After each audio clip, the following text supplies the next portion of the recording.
Hello and welcome back to the Conscious Man 7 podcast. I am your host Todd Cave and this is podcast 21. On this episode, I was a returning guest on the Uncanny Mystic Minds podcast and we talked about Saturnalia, the Anunnaki, and what is the Christ.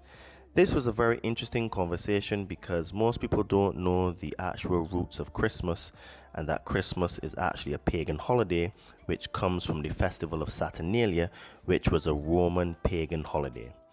If you are new to this podcast, please don't forget to like, subscribe, and to share because that helps us to be recommended in the algorithms. If you would like to support this podcast, please check out our merch store on Amazon with the brand Todd and Me. We've got some cool t-shirts, tank tops, hoodies, and sweaters. Link will be in the description of this podcast. And if you're now starting a spiritual journey, you would like to start a spiritual journey, or you're currently on a spiritual journey and you would like some help removing some fears and traumas, please hit me up on my Instagram at Adriano_246 and it will help you to get some magic mushrooms. Enjoy the show and stay tuned because we have some more great content coming soon. When truth is blurred by lies and misinformation, perception becomes reality. What will you perceive your reality to be? Liberate your fears and walk with me. Sit down and meditate. Connect with your soul.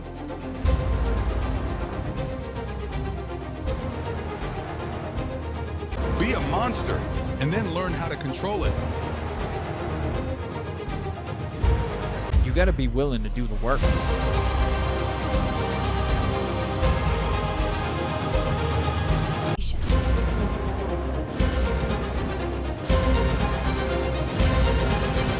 So it really goes really deep in terms of words and etymology and what they mean. So this is why it is really hard to really crack the matrix because there's so many levels and layers to it, Hey, welcome back everyone to another Uncanny Mystic Minds. So for today I brought back Todd Cave.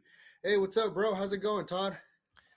Hello, mate. I am very well, sir. Merry Christmas to you because we haven't spoken before. Yes. So, Merry Christmas, happy holidays. Yes, all that good to stuff, you, your for family, sure, and man. stuff like that. Yeah. Cool. Thank you, bro. Appreciate that. Yeah. Freaking. I know you came on. What? Just like it was like 2 weeks ago or something, and it went by really quick. And I guess I remember being at work, and then so I remember that day I was pretty tied up, and I was like, man, like I felt like we were just barely just kind of scratching the surface a little bit. You know what I mean?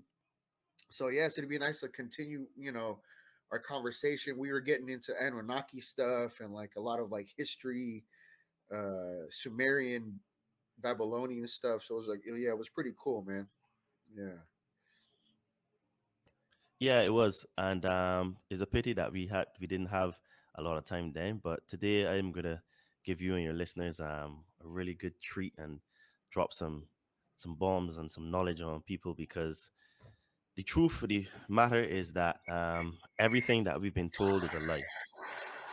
Everything from religion, money, politics, government, or history, everything is a lie. And because everything is a lie, we are at crossroads now where the truth is about to be fully revealed. And as I had said last time, the Anunnaki came here. And when I say Anunnaki, these are a group of extraterrestrial, I would say probably interdimensional beings that are humanoid looking because they're hominins. They walk on their upright legs. They eat, drink, have sex, put on their legs, their pants the same way we do, one leg at a time. And this is why the Bible says that God, which was in Hebrew was Elohim, which means the gods, let us make man in our own image. And if gods, the gods, or quotation with God for the Christians, were made in the image of God, well, it means that we look like God. So it means we actually have this, we share a lot of attributes and physical traits, Yeah. And from what I was saying last time is that right now, it appears that the planet is being run and controlled by Marduk. Marduk goes by many different names: Baal, Baal, Bel, Bel Marduk, Beelzebub, Moloch, He goes by many different names, Yeah. and he basically is ruler because he went to war with the Anunnaki, and we know this because they had used nuclear weapons, um, both in Egypt, and also they had nuclear wars, which people like Billy Carson called them the Pyramid Wars. Wow. Also in places like Pakistan in Mohenjo-daro, and there were also wars in Syria, but we know from the Sumerian tablets that when they went to war, and this was in Mesopotamia at the time, because this is what, according to them, wiped out the Sumerians. So when they dropped nukes on Marduk to try to kill him, he escaped. And what happened is that a nuclear wind blew into Sumeria, and basically it just killed all the people there. And this is um, in the story of fire and brimstone on Sodom and Gomorrah. Well, that was nuclear bombs that they dropped. When Lot's wife, when she looked backwards and she turned to a pillar of stone, a pillar of salt, sorry, that was basically the radiation that destroyed her. So you have to read between the lines and look at the allegory to understand these things. And basically, they tried to kill him again, but he escaped. And and then he demanded the throne, because what they do is that they have like a cycle where they all take turns ruling. And this comes in the form of when the zodiac changes. So I'm not talking about the zodiac in the 12-month year. This is like the celestial zodiac where you have like signs of Aquarius, um, Libra, Scorpio, etc., etc. You know, but on a bigger cycle, you know, Okay.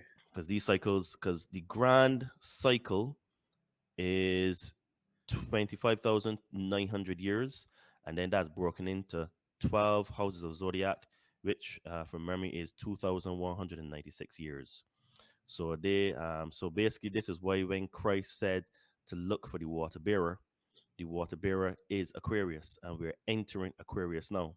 And Yeah. Aquarius tends to come with a lot of disruption because you have other planets like Saturn and Pluto, Uranus, all these planets actually interfere with the energy on Earth. And right now we're in the revelation, as the Hindus call it, the Kali Yuga. And the Kali Yuga is where you would have all truth being revealed, all systems being destroyed.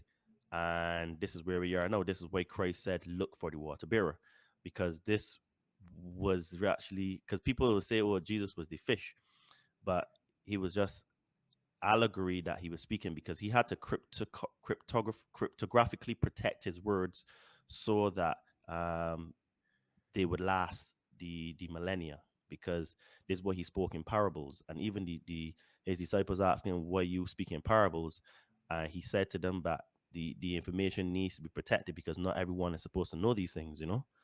Yeah. So when and this was going in from Enlil's rulership into Marduk's rulership, which we are entering now. So Marduk has been ruling in the background, but now what he's going to do is that he doesn't really want to give up rule, so he's going to fight and hold on to his rule. And this is why, like, we have a lot of like child sacrifice, we have a lot of pedophilia, we have a lot of really evil things, you know, going on. And all of these are real um, signs of the times and things that he requires for his worship. So it's very, very deep and complicated because, as they say, all roads lead to Rome. And Rome, whether people want to believe it or not, all roads lead to the Vatican. The Vatican is in control of pretty much all things on earth, Yeah. because they have a very, very, don't forget, the Romans are the ones that destroyed the Library of Alexandria. And in the Library of Alexandria, these were sacred text documents, cylinder scrolls, books that talked about things that were like the beginning of the cosmos. It talked about things that are in the Nag Hammadi codices, that it talk about the how God formed from out the formless. He's formed. He's formed from out of the formless, and he created like derivatives of himself, like first mystery, second mystery, triple powers. You have gods like Barbello, which is akin to like the Holy Spirit. You have Pista Sophia, again, which stands for wisdom. So there are a lot of things that they hid from us Yeah. and have been hiding, and And they know. those are fascinating concepts too. All these other ones that you just mentioned as well, for sure. Yes, and so today we're gonna unpack some of the things. So first, we're gonna start off because we're in the holidays. Um, First thing first, Jesus never existed. When I say Jesus, I mean the word Jesus, the character Jesus that we know now, never existed. His name was Yehoshua, Yeshua, or Yeshua. In Greek, it was also known as Isa or Isu. Yeah, I've So heard of that one too. Yeah. yeah, Jesus never, ever, ever existed. Yeshua did, and Yeshua became the Christ. And the Christ is a spiritual office. It means the anointed one, right? Yeah. And when you become the anointed one, you become both male and female in terms of energy and thinking. This is why Mm. Christ always talked about cast your nets on the right side of the boat. You need to have right thinking. And when the soldier came to take away Christ, I think from memory, it's Peter chopped off his right ear, right? So there's a lot of symbology and allegory, and right thinking is feminine thinking, right? Yep. Yeah. Male They. thinking is Uh-huh. left thinking. So what it is now is that we live in a very male left thinking society, right? And he's talking about, excuse me, embodying the feminine. And all of us have feminine energy, even we're men. And Carl Jung, he calls it the amo in the men and the amonus in the women. So the amonus is the male part for the women, and the amena is the female in men, right? And Okay. those two actually come together. So you become a balanced being, right? This is why he could walk on water and he could heal um, people. And in fact, he healed people, but he didn't heal people, because if you listen to his words, he said is through your belief you are healed, which means that because people believed he was the Christ, they believe that if they touch him or he speaks to them, that they would be healed, and it's through their belief. And while this may sound a bit crazy, there's something called the placebo effect. And when you're going to bring, or supposedly supposed to, because they didn't do that with these last drugs that they tried to introduce to us, you're supposed to do a double blind placebo effect, or sometimes you have a triple blind placebo, right? And what that means, the double blind placebo effect, is that you have a control group which will get the supposed medicine, and then there's another group that will get a placebo, saline solution or a salt pill or whatever. They Yeah. don't tell the two groups which has the placebo or has the actual drugs. And what it is that they they tell the people that, you know what I mean, you will, this drug is experimental and it will work, yada yada yada. So because these people would believe that the drug will help them, they will actually end up healing themselves. So we know that we have up to 30% in the placebo group that actually healed themselves and they never received any medication. So this is why I say that the through your belief, and Christ knew this. So this is why he always told people to believe in themselves, and it's through your belief you'll be saved. Through your belief you'll be healed. It's through your belief. Everything is your belief, because he knew that thoughts become things, and thoughts create your reality. And if you create your reality that you will be saved, you will be healed, you will. So that's the first thing that I want to put to people and say that if you really want to start to understand these things, you have to forget everything that you think you know, because all of it is fake. Because The word Jesus really means hail Zeus, and Zeus was actually Enlil in the Greek pantheon. So you're actually saying hail Satan, really, because he was called Shaitan, Lord of Eden, you know.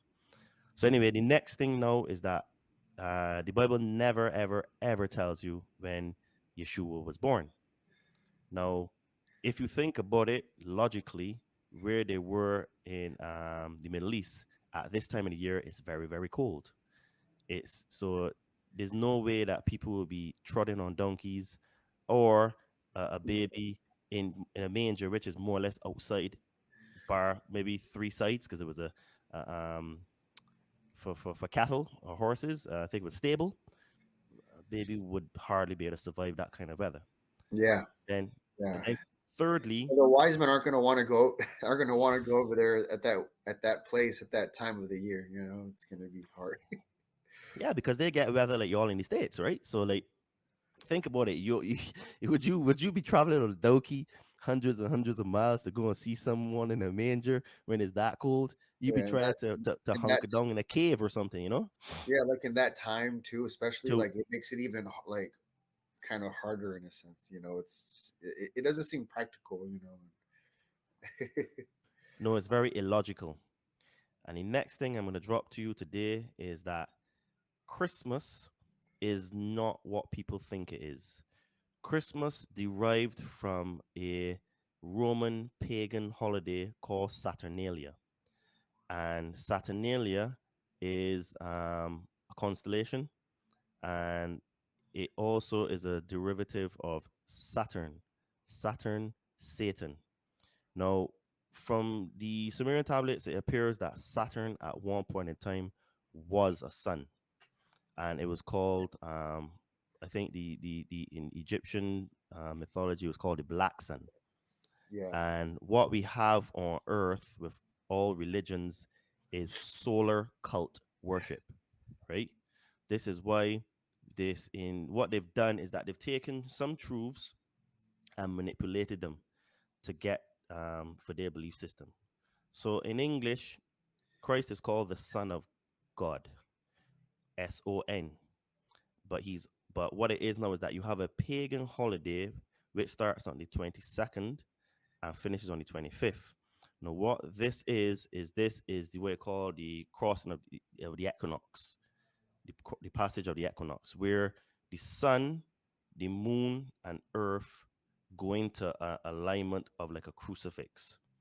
And mm, what it is now is that the sun stays in that position for 3 days. So when it passes out, this is why you have the equinox on the 22nd, and the days get shorter. Sorry, the days get shorter to the equinox, which is the yeah, 22nd. and then And then that's where it peaks, right, for the shortest day. right, and that is the shortest day, and then the sun stays there in that position for 3 days, and then it comes out. So this is why, because it's solar cult worship, they talk about the birth of the sun. So they use the supposed birth of Christ to represent the birth of the new sun, because from here on the days will get longer again until June 22nd, right, 2023. So what they've done is in English they've tricked us, because this is I as I've said, I think I said in on your last show that I think English was created to dumb down the masses, right? And this is where you have a SUN and a SON. So what they've done is that they've changed it, and this is where some of the hidden knowledge is changed, because even in most other languages there are two different words. Like in Spanish, hijo is son, and then sun, the sun in the sky, is sol, right? Yeah, So there's no there's a clear distinguishing between the two. But in English, because the words are so similar, just with this change of a letter, this is why they can actually play games with us, right? And yeah, with our level of consciousness. yeah. So you go on. Our language has a lot of like situations where they kind of conflict with each other in terms of like the dialect and then the meaning. You know what I mean? It's like it's pretty funny that it's all over the place with the English language. So I kind of find it like funny. It's like a joke. Like when you kind of start to see, you're like, oh, this is like a joke because it's so far off, you know. Yes, and this is why they've dumbed down the language over time, over time, over time, over time. Because one of the oldest languages there is Sanskrit, and Sanskrit has a lot of high knowledge and consciousness and vibration in the language, because Sanskrit, like the cuneiform, which is the language written in the Sumerian tablets with the Babylonians, Akkadians, etc. That's the original language that the Anunnaki taught, and that's a very high, screamy, vibratory language. Then you have languages that came after that, Sanskrit, and then they water it down to Hindi and Punjabi, etc., etc. So they don't have the same power in vibration as the ancient languages, right? So when we okay, so even though I like the time off and things are quiet for Christmas, I know what it is. It is solar cult worship. It's from Saturnalia. And in the Roman Empire, during Saturnalia, it was a massive drink fest, orgy fest, kill fest, gluttony fest. People used to just go mad, have orgies, kill people, drink loads, eat loads, just be pissed drunk, you know? What's that? What's that one movie that it came out some maybe half a decade ago? It was like that movie where this that one time a year, and you kind of want to lock all your doors because people can do whatever they want in that streets for that one night. Like there's like no laws and stuff, and like the police can't help you. What's I that can't. one? I don't know, but it Yeah, sounds a little bit like Saturnalia to me. yeah, it's kind of, and there might have been a part two. I forget because I'm not a huge movie guy, but there's a movie where it's one day a year, and then they get to like the people get to wreak havoc on the streets. Where if you kill someone, they're like you're not going to get in trouble, but just for that one night. So a lot of people either do that or they're on the streets, or a lot of them start just like locking up their doors because they don't want to get infiltrated or whatever. So it kind of has that kind of vibe, right? Where it's kind Yeah, of it like all goes like for that time, like no holds bar. right. Sounds a little bit like Saturnalia to me, although I've not watched the movie. Yeah. And this was in the Roman Empire, right? And what happened is that because this was in the Roman Empire, when Catholicism was being accepted as the religion of the Romans, they brought in a lot of their ideologies. So, for example, Isis, she is the person that they're talking about really in Genesis, because Genesis stands for Gen, Isis, generation of Isis. She was one of the birth. Oh, She's the birth mother of I the never heard human that race, breakdown before. Oh, that's interesting. right? Yeah, So that makes sense basically, too. yes, the generations of Isis. This is what Genesis means. Gen Isis. Mm. Generations of Isis. Isis was also known as Inanna. She was always known as Ishtar, which is what we do when we celebrate Easter. Ishtar, Easter, same Yeah. thing. So what it is now is that they've brought in all of their pagan stuff into Catholicism, Christianity, etc. And basically, these holidays were all brought in, and this is why in the Christ did talk about a Trinity, and there are other texts that talk about Trinity because there's Spirit, there's God, because His Holy Spirit is feminine. God, as we would know as God, He represents like the masculine, but He's the creator of all things. He's both male and female.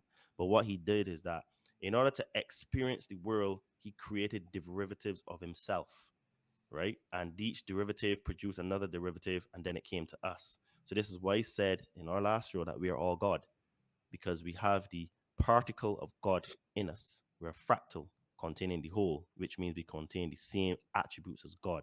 We're both male and female.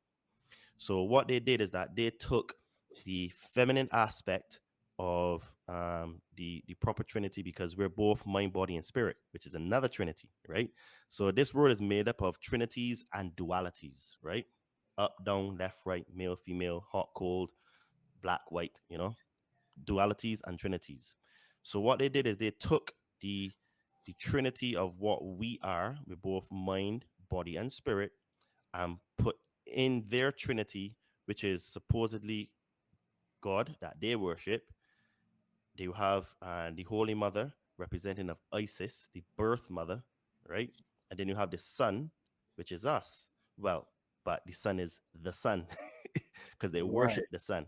So what they've done is that the um they've taken the truth and inverted it, but use the same structure, right?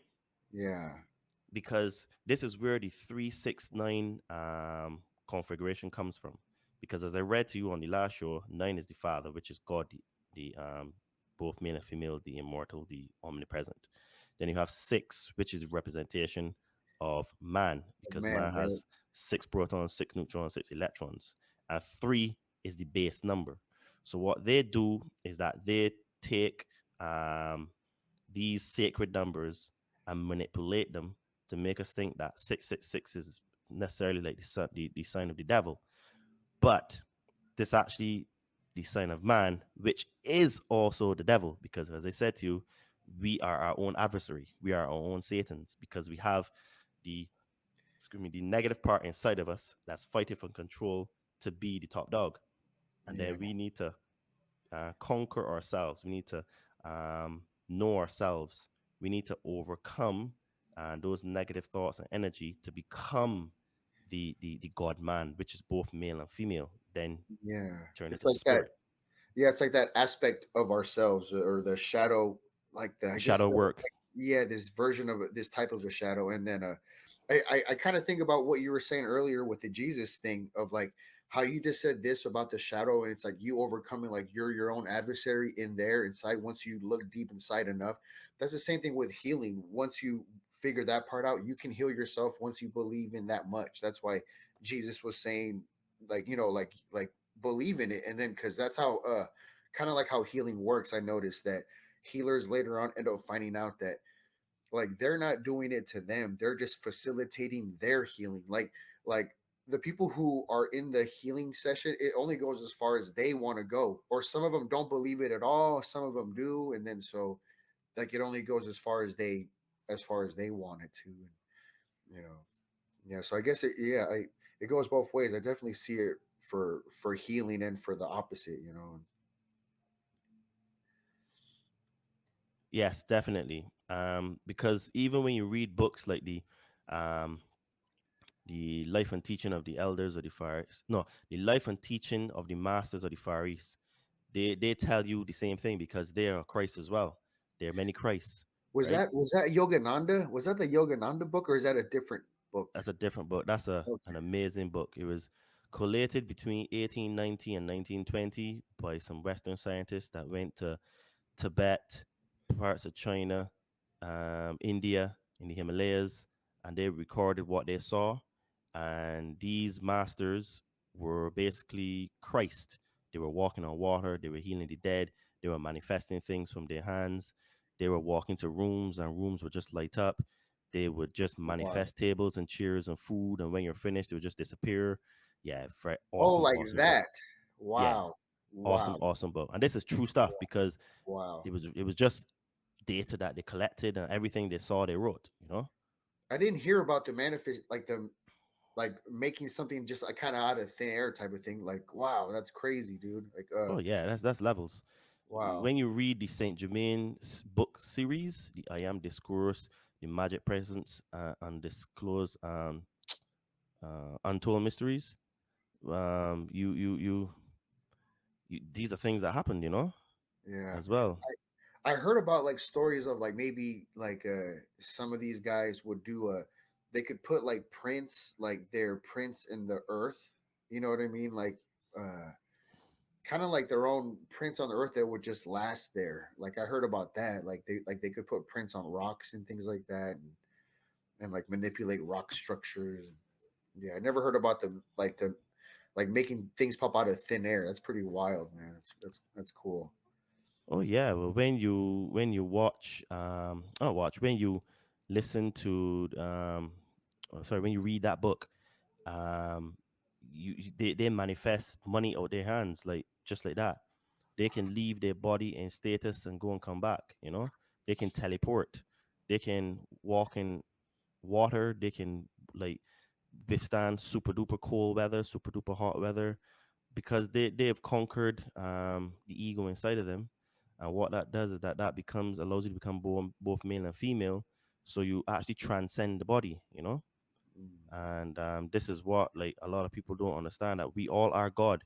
We have these capabilities. This is why I think for memory, like 99% of our DNA is unused, that people call, the scientists call junk DNA, which is not junk.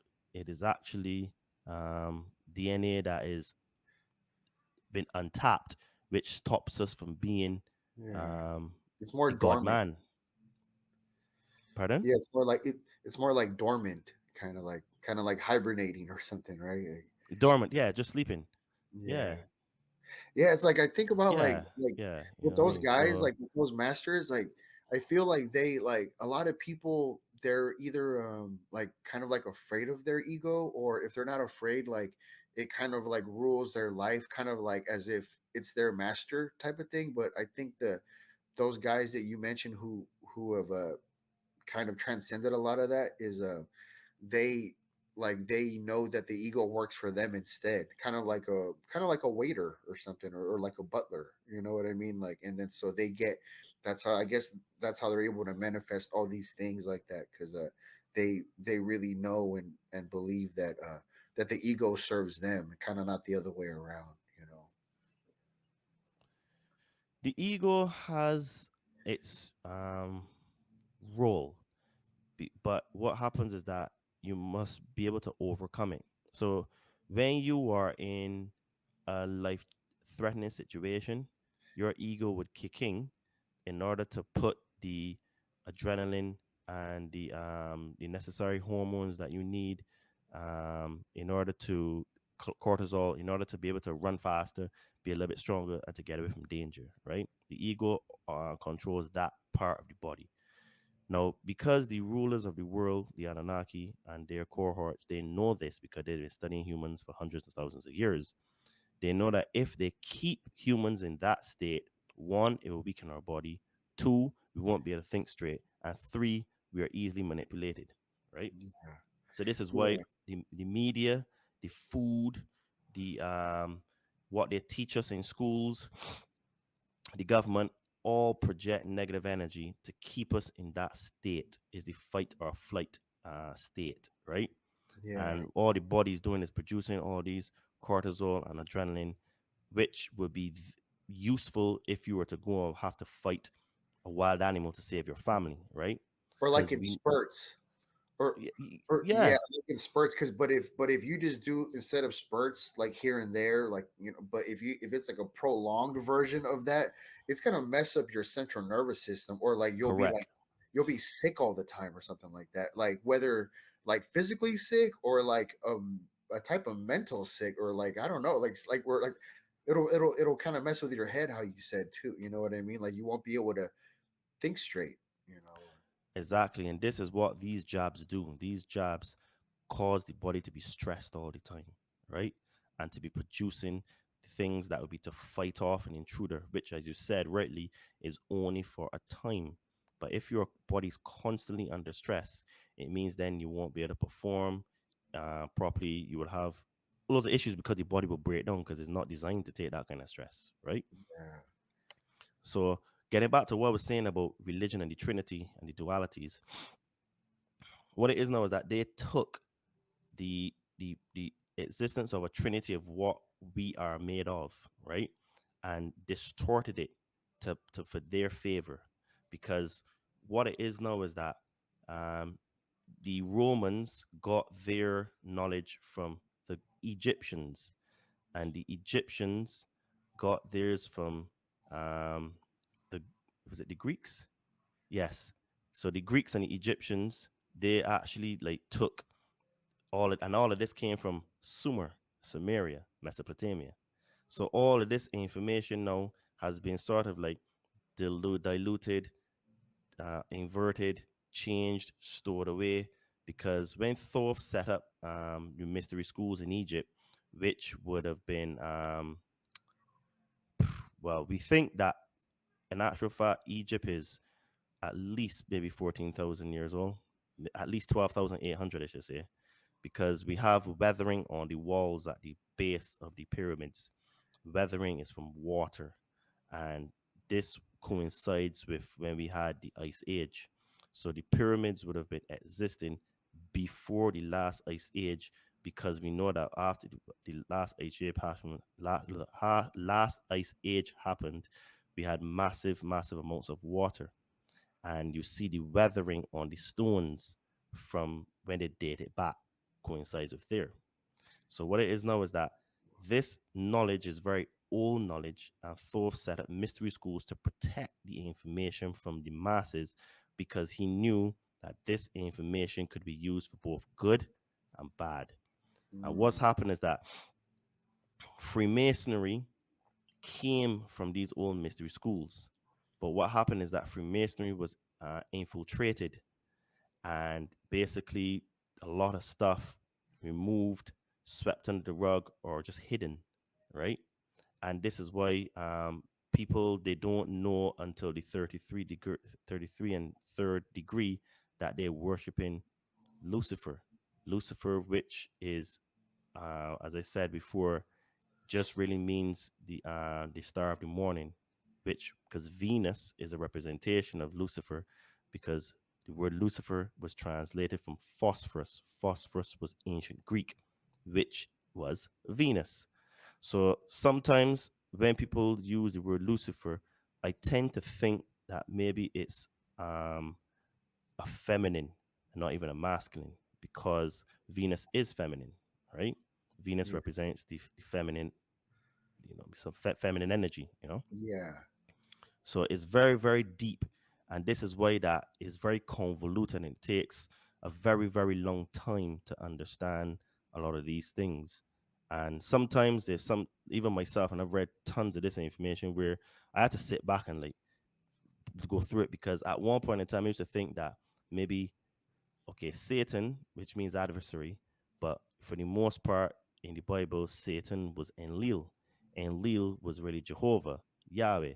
So we know that basically because Yahweh, Jehovah, is basically for the most part Satan, but also because there were other Satans as well, like Marduk.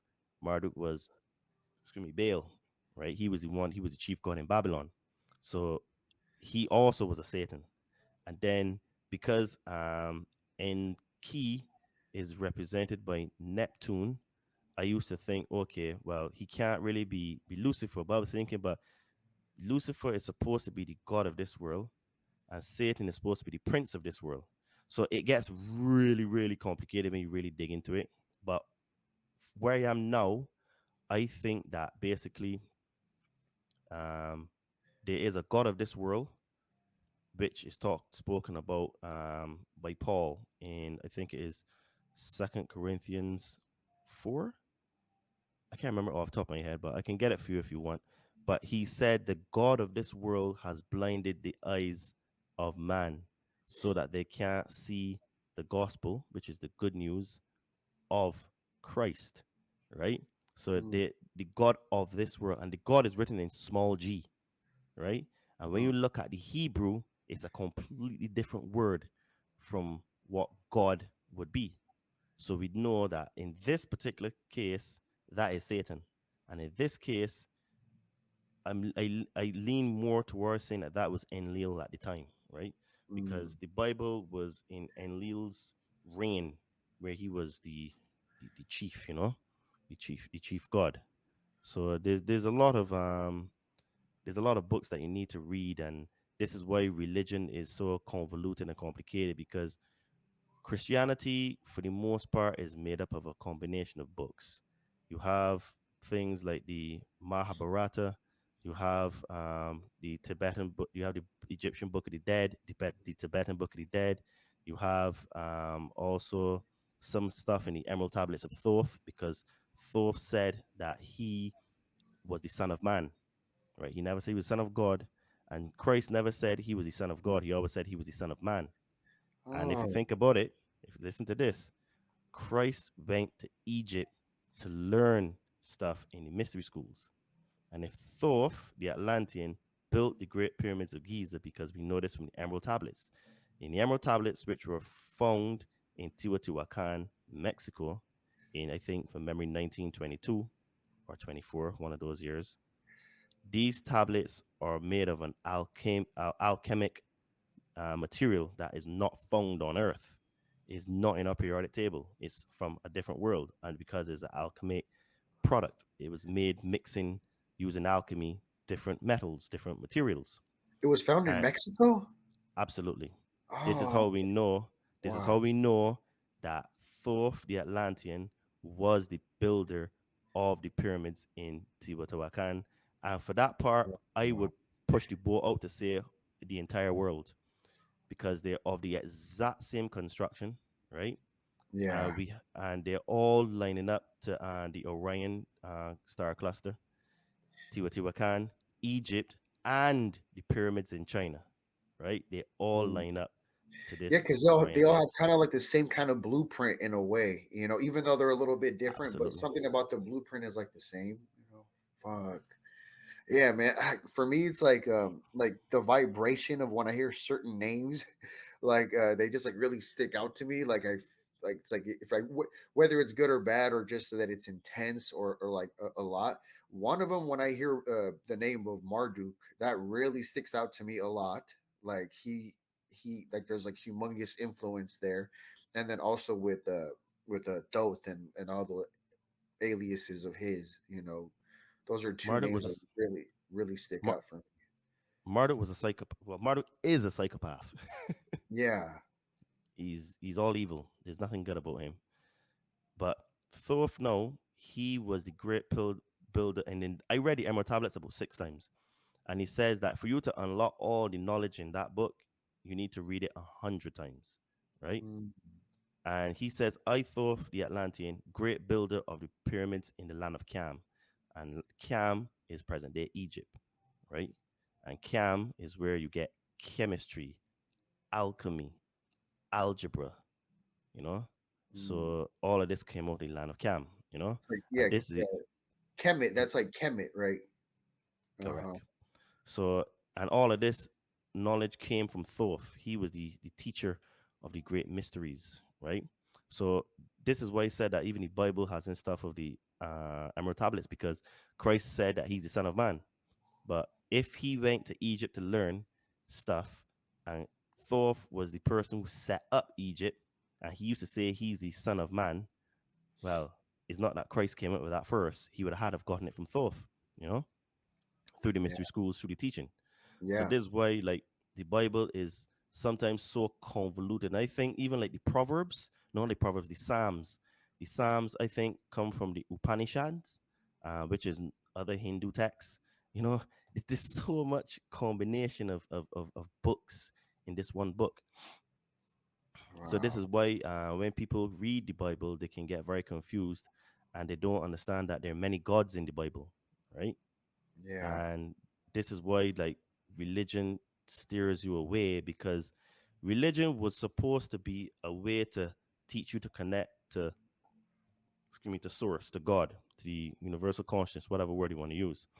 But what's happened is that religion has become an intermediary between those two. So for Christian, for okay, take for example the Catholics, they would pray to Mary so she can take your prayers to Jesus, right? Yeah. So they would say that Jesus is God, but you need an intermediary to take your prayers to him, right? And then you have here the Christians that do all these rituals and stuff in order to get to God. But all of these are just pagan things that they do, you know? When you go into any Christian church and you look at the rituals and all the pagan stuff they have there, you know what I mean? Because even when you look at it, the cross, right? The cross represents a sign of death, right? Yeah. So why would you have a sign of death in a church, which is supposed to be an uplifting, positive place? Yeah. It's kind of like ridiculing that we took like one of your main teachers or one of your main figures out. You know what I mean? Yes, It's like taunting. It's like a taunting thing. very good word. Very good word. And I was going to use that word. So kudos to you, because that's exactly what it is. And because they control Christianity, They're just taunting us and putting it into our face and say, hey, exactly what you said. We killed one of yours. You have a sign of death. So when you remember, if you start from a negative place, you will always have a negative result. So Yeah. they have a negative energy symbol, which is a cross, which represents the death of Christ. Why would you have a symbol of death in your place of worship? You know, Yeah. these are questions that people don't ask themselves, you know? Yeah. And then it's like a part of our language, like in the morning to say good morning. You know what I mean? It's like mourning. We're mourning like a death. You know what I Uh-huh. mean? Like at a funeral, you mourn something. It's like Yeah. you're starting the day off like with that something died. You Yeah. Yeah. Good morning. Yeah. Your morning. Exactly. Because when you look at in Spanish or Portuguese, they say good day, you know? Bon Oh, dia.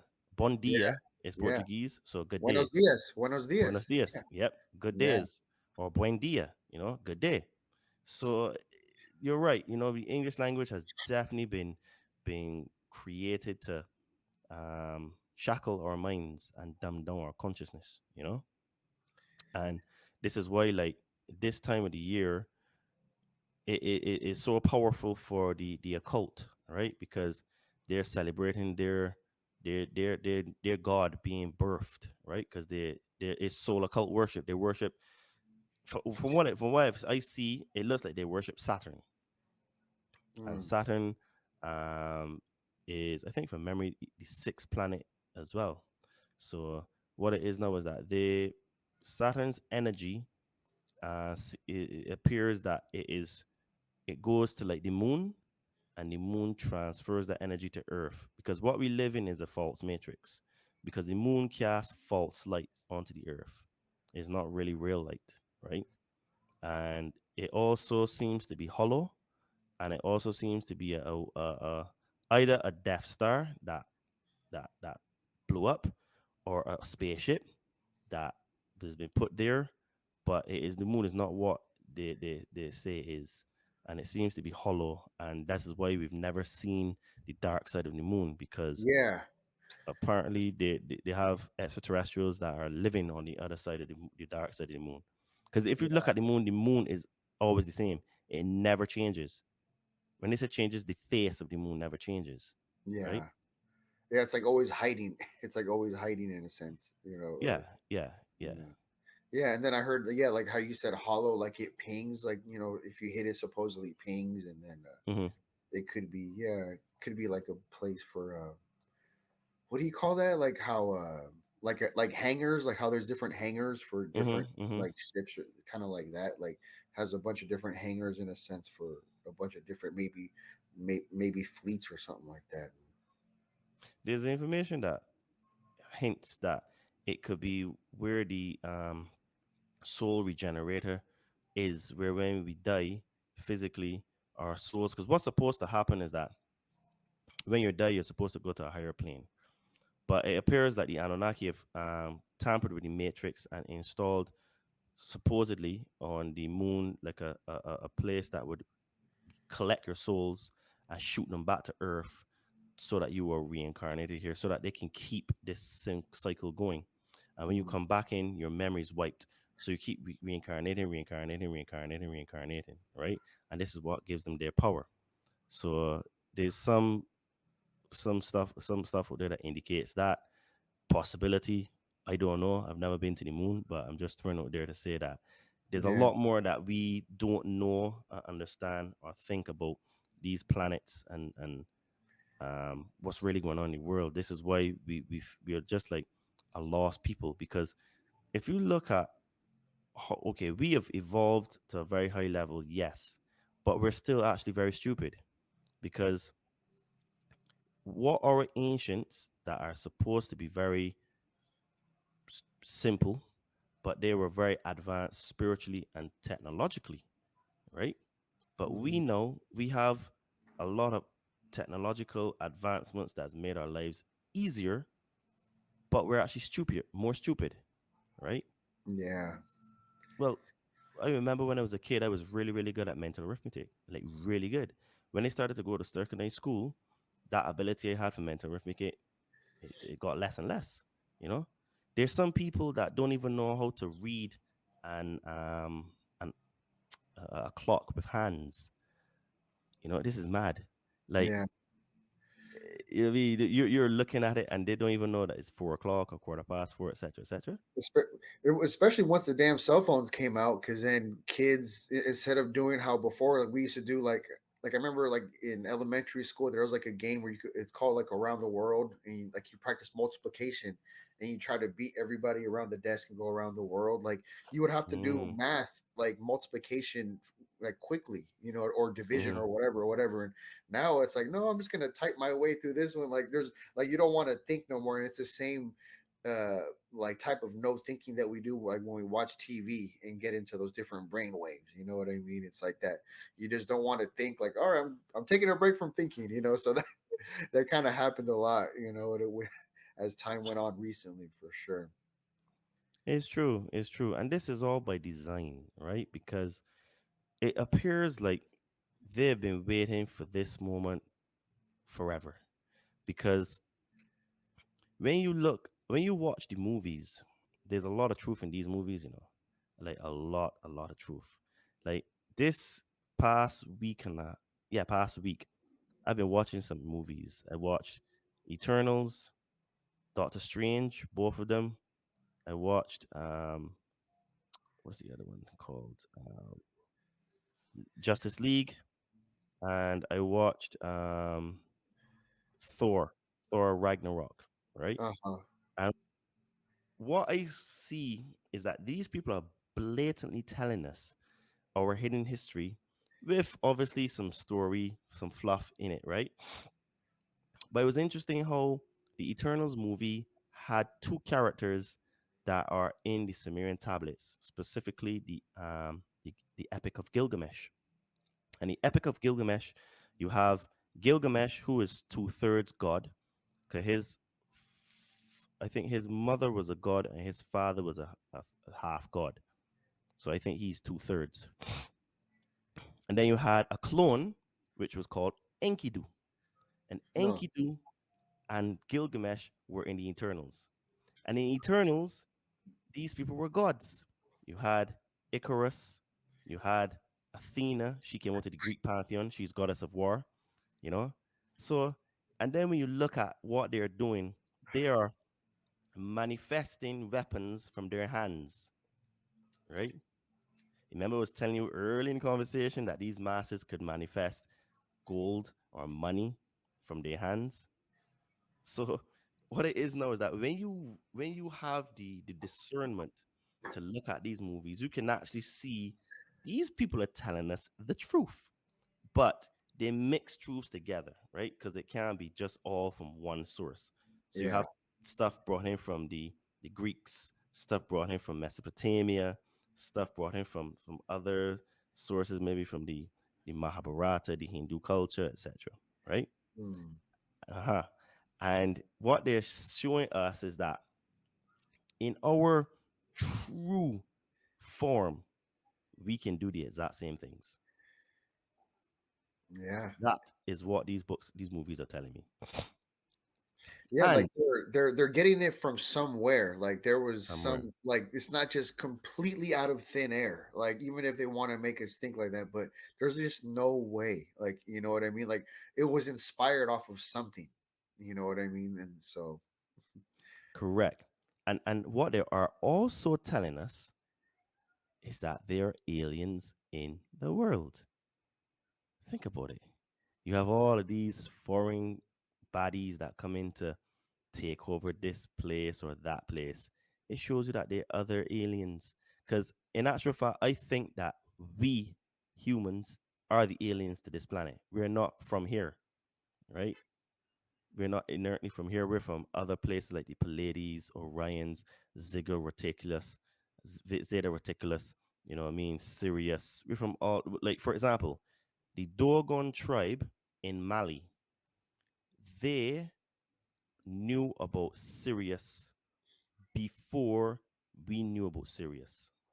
There was a French anthropologist who went to the tribe in Mali, the Dogons, and he spent, I think, 25 years with them, learned their language, learned their customs.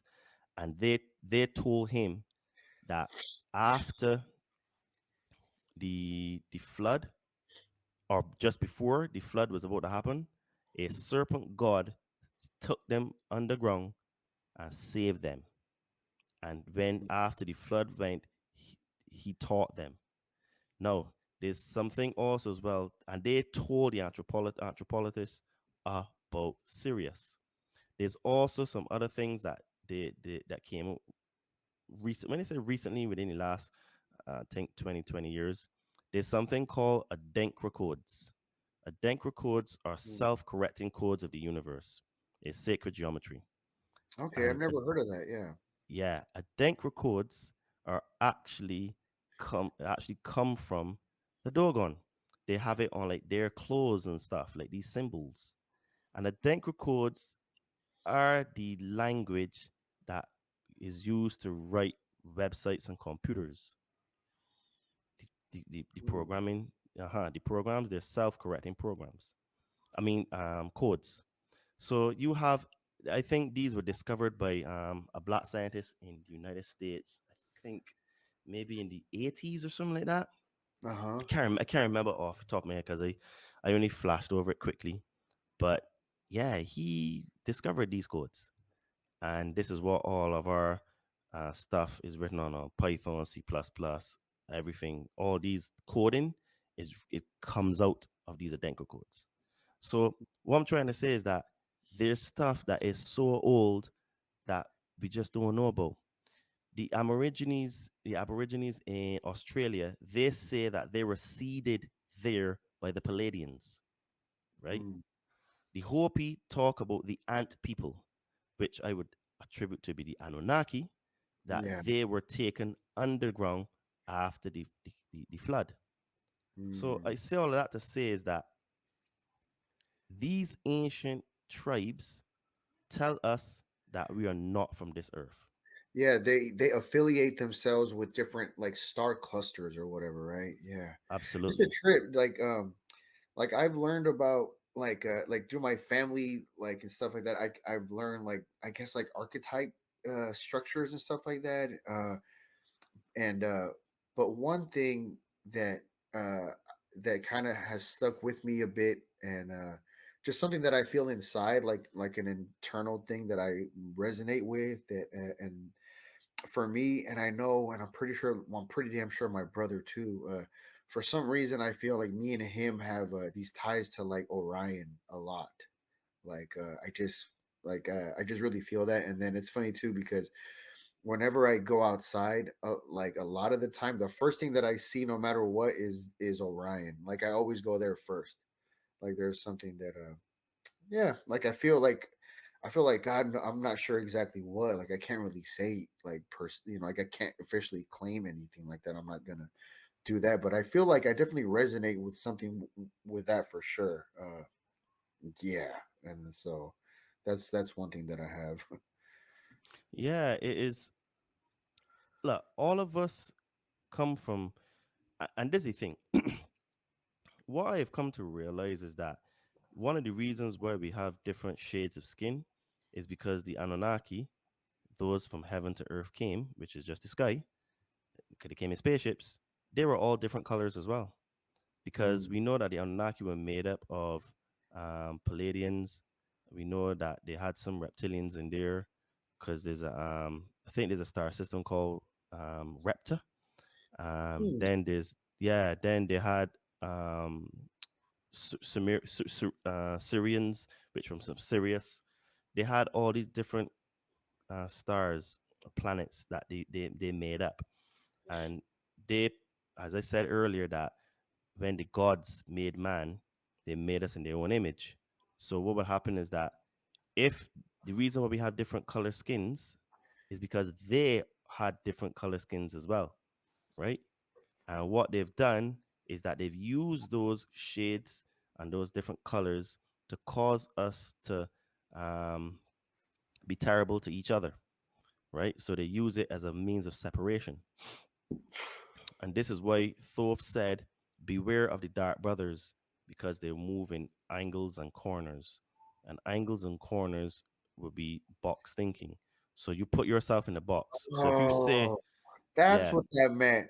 I remember reading that, or it was either I read it or it was like like some kind of audio version. I remember trying to wrap my head around that part, and I had my own interpretation, but yours really made a lot of sense there. Oh, that shit makes hella sense. yeah, because what they do is that when you put yourself in the box, you say, okay, I am a black man.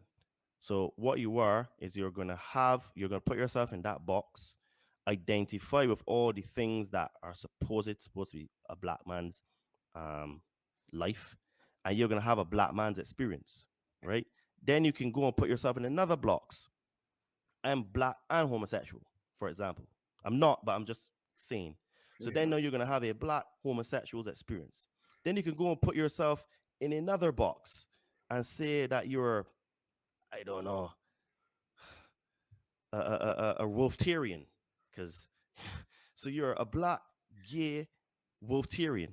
So you keep putting yourselves in more boxes and more boxes and more boxes. These are all corners and angles. This is where box thinking comes from. Yeah. So what you're doing is you're separating more and more and more. And this is why Christ said, "A house that's divided amongst itself shall surely fall." So what you're doing is you're subdividing and subdividing and subdividing. And Yeah. this is what the people that control the world do to us. They give us all of these identities, right? So Yeah. you're a Muslim or a Jew, you're gonna have a black Jew Muslim experience, right? Then you can keep derivative and more cutting you up. And what you're doing is that you're taking away from connection to source, right? Because this is what he says you move in arcs and circles. So if the thing that I am saying to you today, you're like, I'm not sure, Todd. Instead of just gonna be putting yourself in a box and saying no, that is 100% false. What you can do is you can say, okay, I'm not sure about this for the time being, so I can put this on the shelf and go around it, right? Mm. And then if you hear something or you have another guess or they say certain things, you're like, hold on a minute, Todd said that. Okay, you can go and investigate. And then what it is now is you can always come back on yourself. And if that thing, you find another confirmation to say, hold on a minute.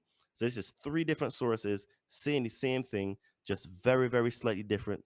And you're putting all of the interpretations together and like, whoa, this makes more sense than what I used to think. You can take that thing off the shelf and it becomes your truth. Because truth is confirmed. Truth is realized, right? You can't Yeah. teach truth. It has to be realized. So what it is now is that this why that that part in the Ebro tablets, it is why Thoth said that don't move in arcs. Sorry, don't move in angles and corners.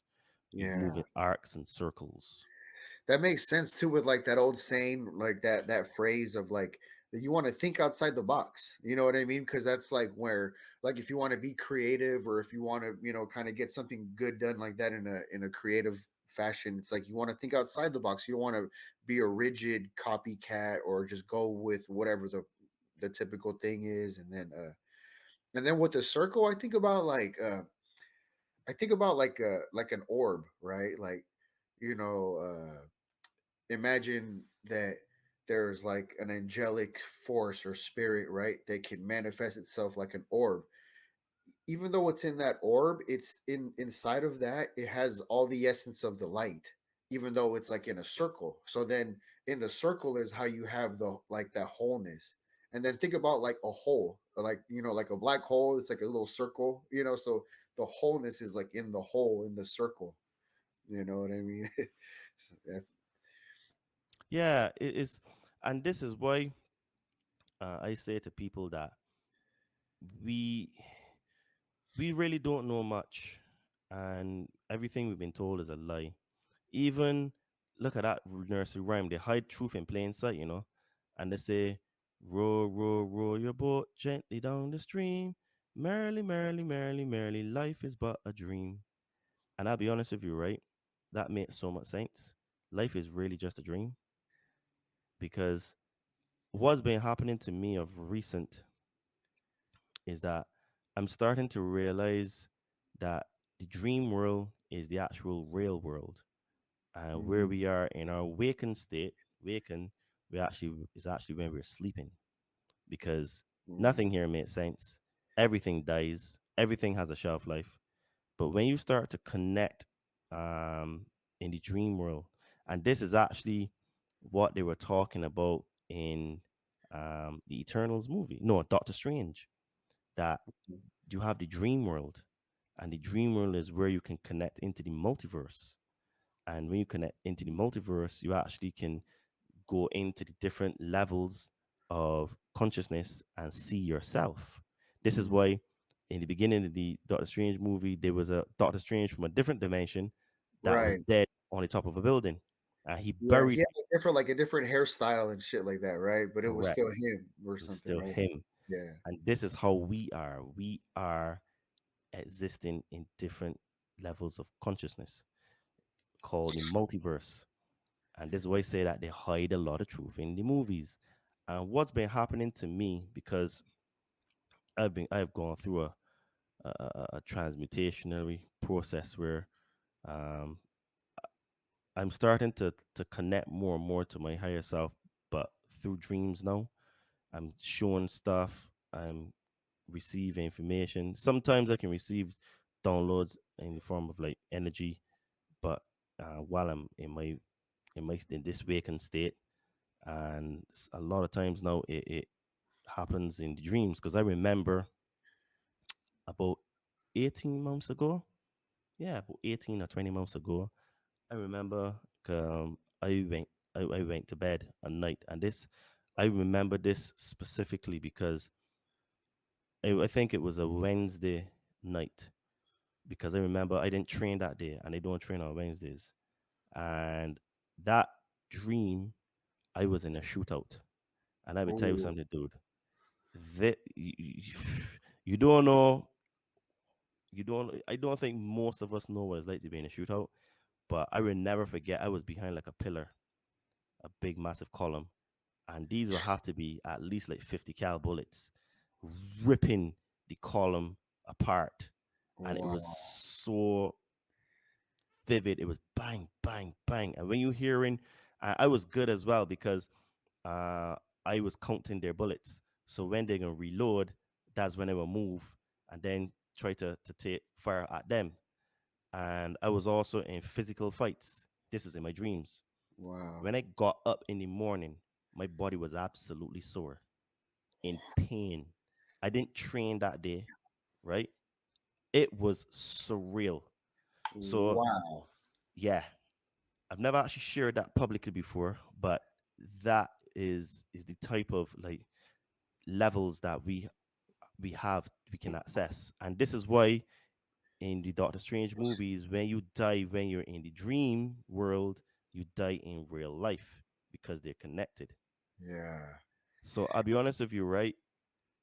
I possibly could have died if I had died in my dream, but I Yeah. didn't. Dude, it was Wow. surreal hearing the bullets coming through, people shooting at you that they want to kill you. It's a very, very strange and odd feeling, right? But what was even more strange for me was getting up and in physical pain. Like I felt like I was literally in a war. But it was only like 2 days later when I was like, hold on a minute. I remembered the dream. And I was like, wow, this is levels. Because I didn't Yeah, you started understand. tripping out after that, huh? Yeah, Damn. yeah, yeah. So this Wow. is why, and ever since that point, I've been realizing more and more and more and more that here is the illusion. This here is not real. But in the dream world, that's the real reality. Because Yeah. remember what Hermes Trismegistus said in the Kybalion: the all is mind and the universe is mental. Hermes Trismegistus was Thoth the Atlantean. That was just one of his reincarnations. Yeah. Yeah.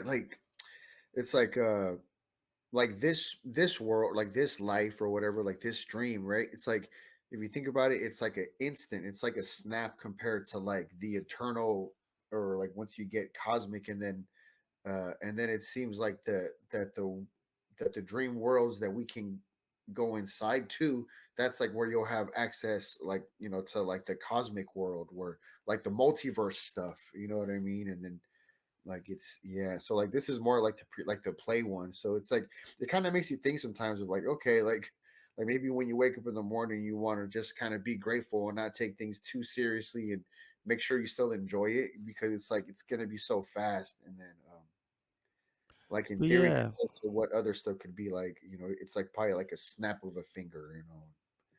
but this is why the nurse room said life is but a dream. Yeah, And what I am starting to realize is that we we try so hard to hold on to the things that we have, but in reality, these things are just empty and meaningless. All the money, all the influence, all the power, all the this, it really doesn't mean anything because here is just an illusion.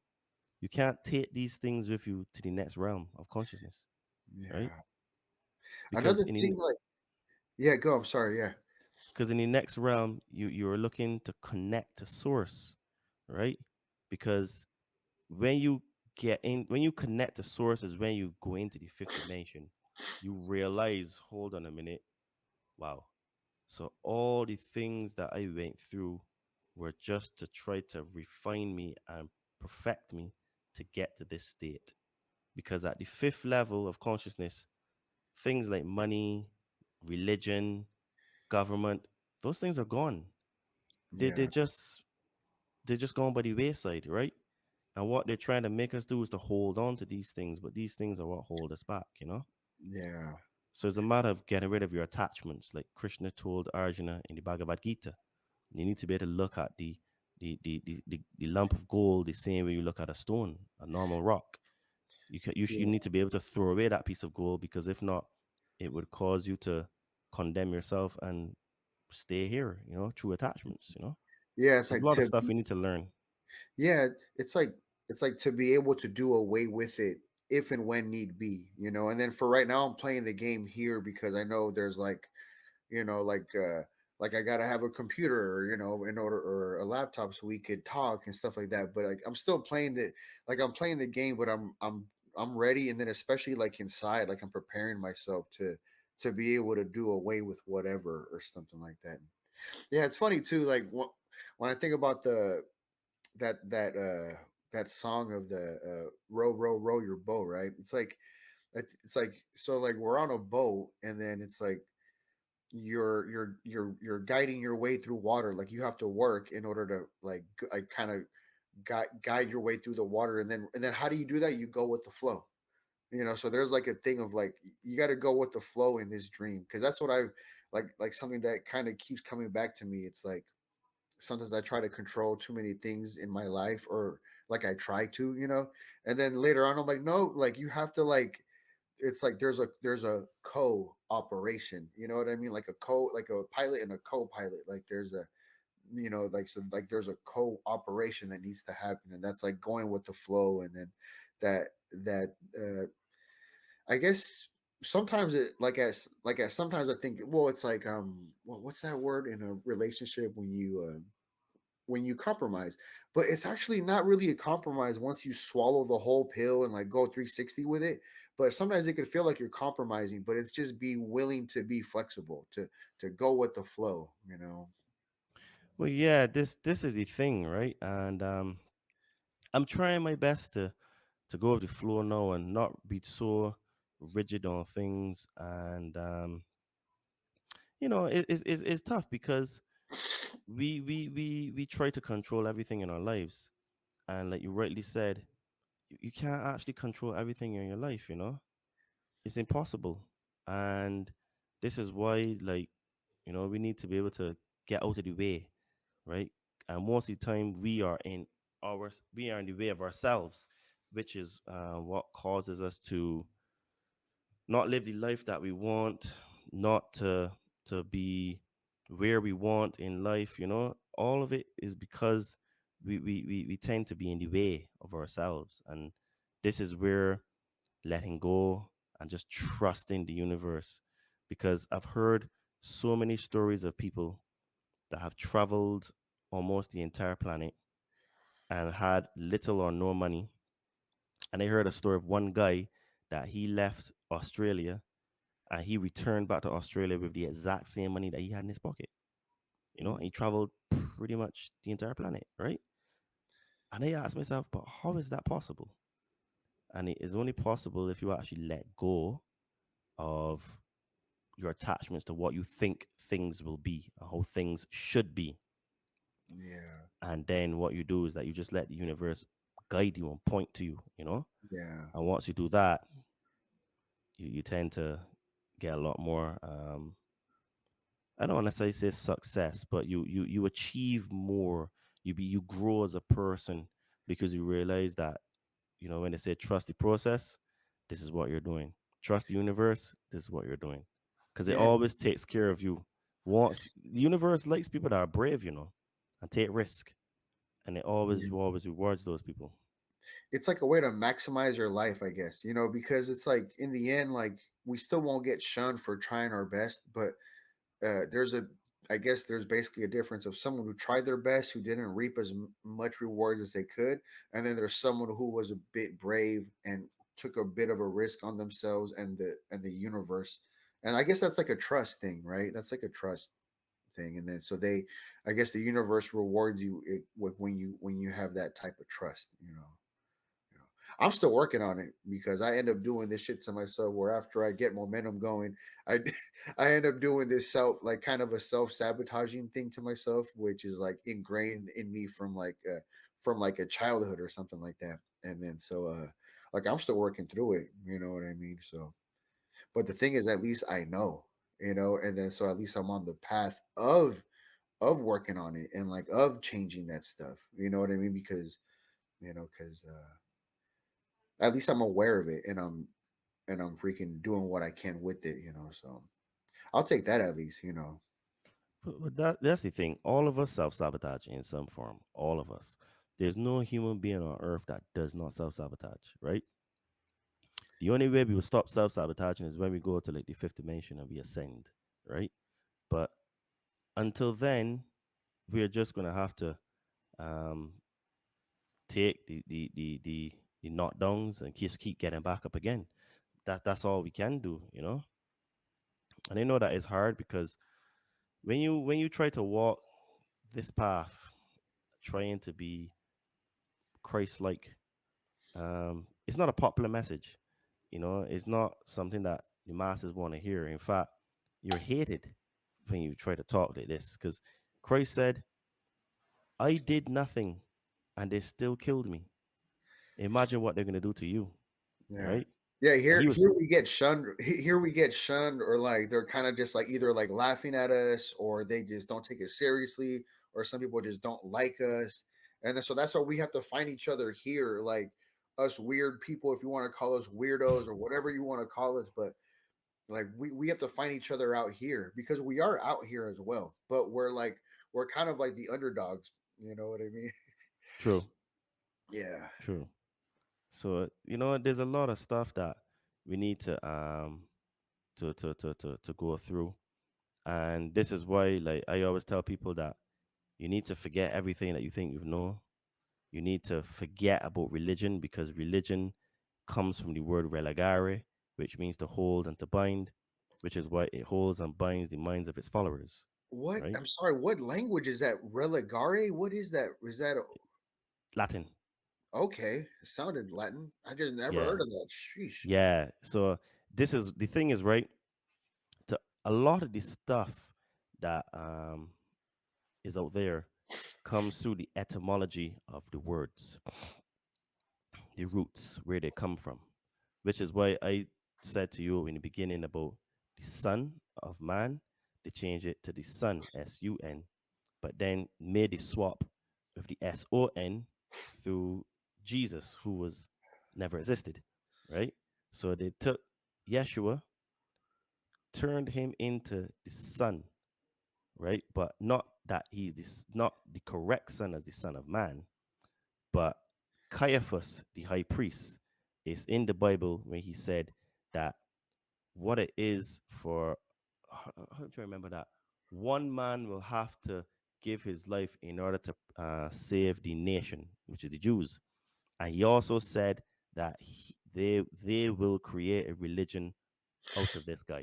And that's what they did. They created a religion, Christianity. You know, Out of the, I'm sorry, I didn't hear the last word. They created a religion out of what? Out of, from the death of Christ. oh, okay, from the death. Yeah, yeah, yeah, Yeah. yeah, So yeah. And so then the they whole like they sun, the whole sun, and then the 3 days of that. That was how long? Oh, it came back after 3 days. No, that was the sun is down for 3 days, right? correct. Yeah. And Yeah. And then this is also why you have um, Easter, because if you have the birth, sorry, of Jesus, right? We use Jesus for this term because that's what mainstream says. I don't use the word Jesus ever. And then you have the death of Jesus, which is on Easter, which is another 3 days. So you see, I said to you that there's a lot of numerology in these things, sacred geometry, and three is like the base number, right? mm, So 3, 6, and 9, which is the which when you add them up, form 18. So basically, 1 and 8 is 9. So I show you one of the little secrets to this 6, 3, 6, 9 combination. These are the numbers of God, right? God is 9, but these are numbers of God. 3 is the base. 3 times 2 is 6. 6 plus 3 is 9. 9 times 2 is 18. 1 and 8 is 9. Yeah? 18 times 2 is 36. 3 plus 6 is 9. oh, yeah, 36 times 2 is was it 72. yeah. 7 plus 2 is Two 9, is right? 9. Right. Also, they all come back into each other. They all fold into each Yes. other. And then Yes. how you're saying like the 3 is like base, like the base, right? And it's like Yeah, that's what starts it. That's the base. I think of like a trinity, and then like right, and then like as like so the trinity, it's like kind of saying the trinity is the like the foundation. And then Hmm. when I think of like when I started to get into numbers, like I would, one of my main takeaways was that the trinity is like it's one. The 3 is 1, and then the 1 is 3, Hmm. and then that's kind of like how like in a way, like in a metaphorical talk, or in a metaphorical sense, a magician kind of knows that the 1 is 3 and the 3 is 1, and that's how they make magic tricks. Like he can change the 1 into a 3, but it's literally the same thing. Thing. Yeah, But this is it, right? So what it is now is that these these numbers um are have been usurped to play games on us, because this is like the construction of like us and God, because they're sacred numbers that hold frequency, because God is just a frequency. So when the death of Christ, which is happens on Good Friday, and he rises on Easter, that's 3 days. So remember, the sun dies technically on the 22nd. He's rebirthed on the 25th, Saturnalia, right? Which is the worship of the sun, Saturn. Then you have the death of Jesus, and then you have him rising in 3 days. So you see, you always have to look for the numbers in this as well. So there's a lot of numerology that goes into these very ancient and sacred things, right?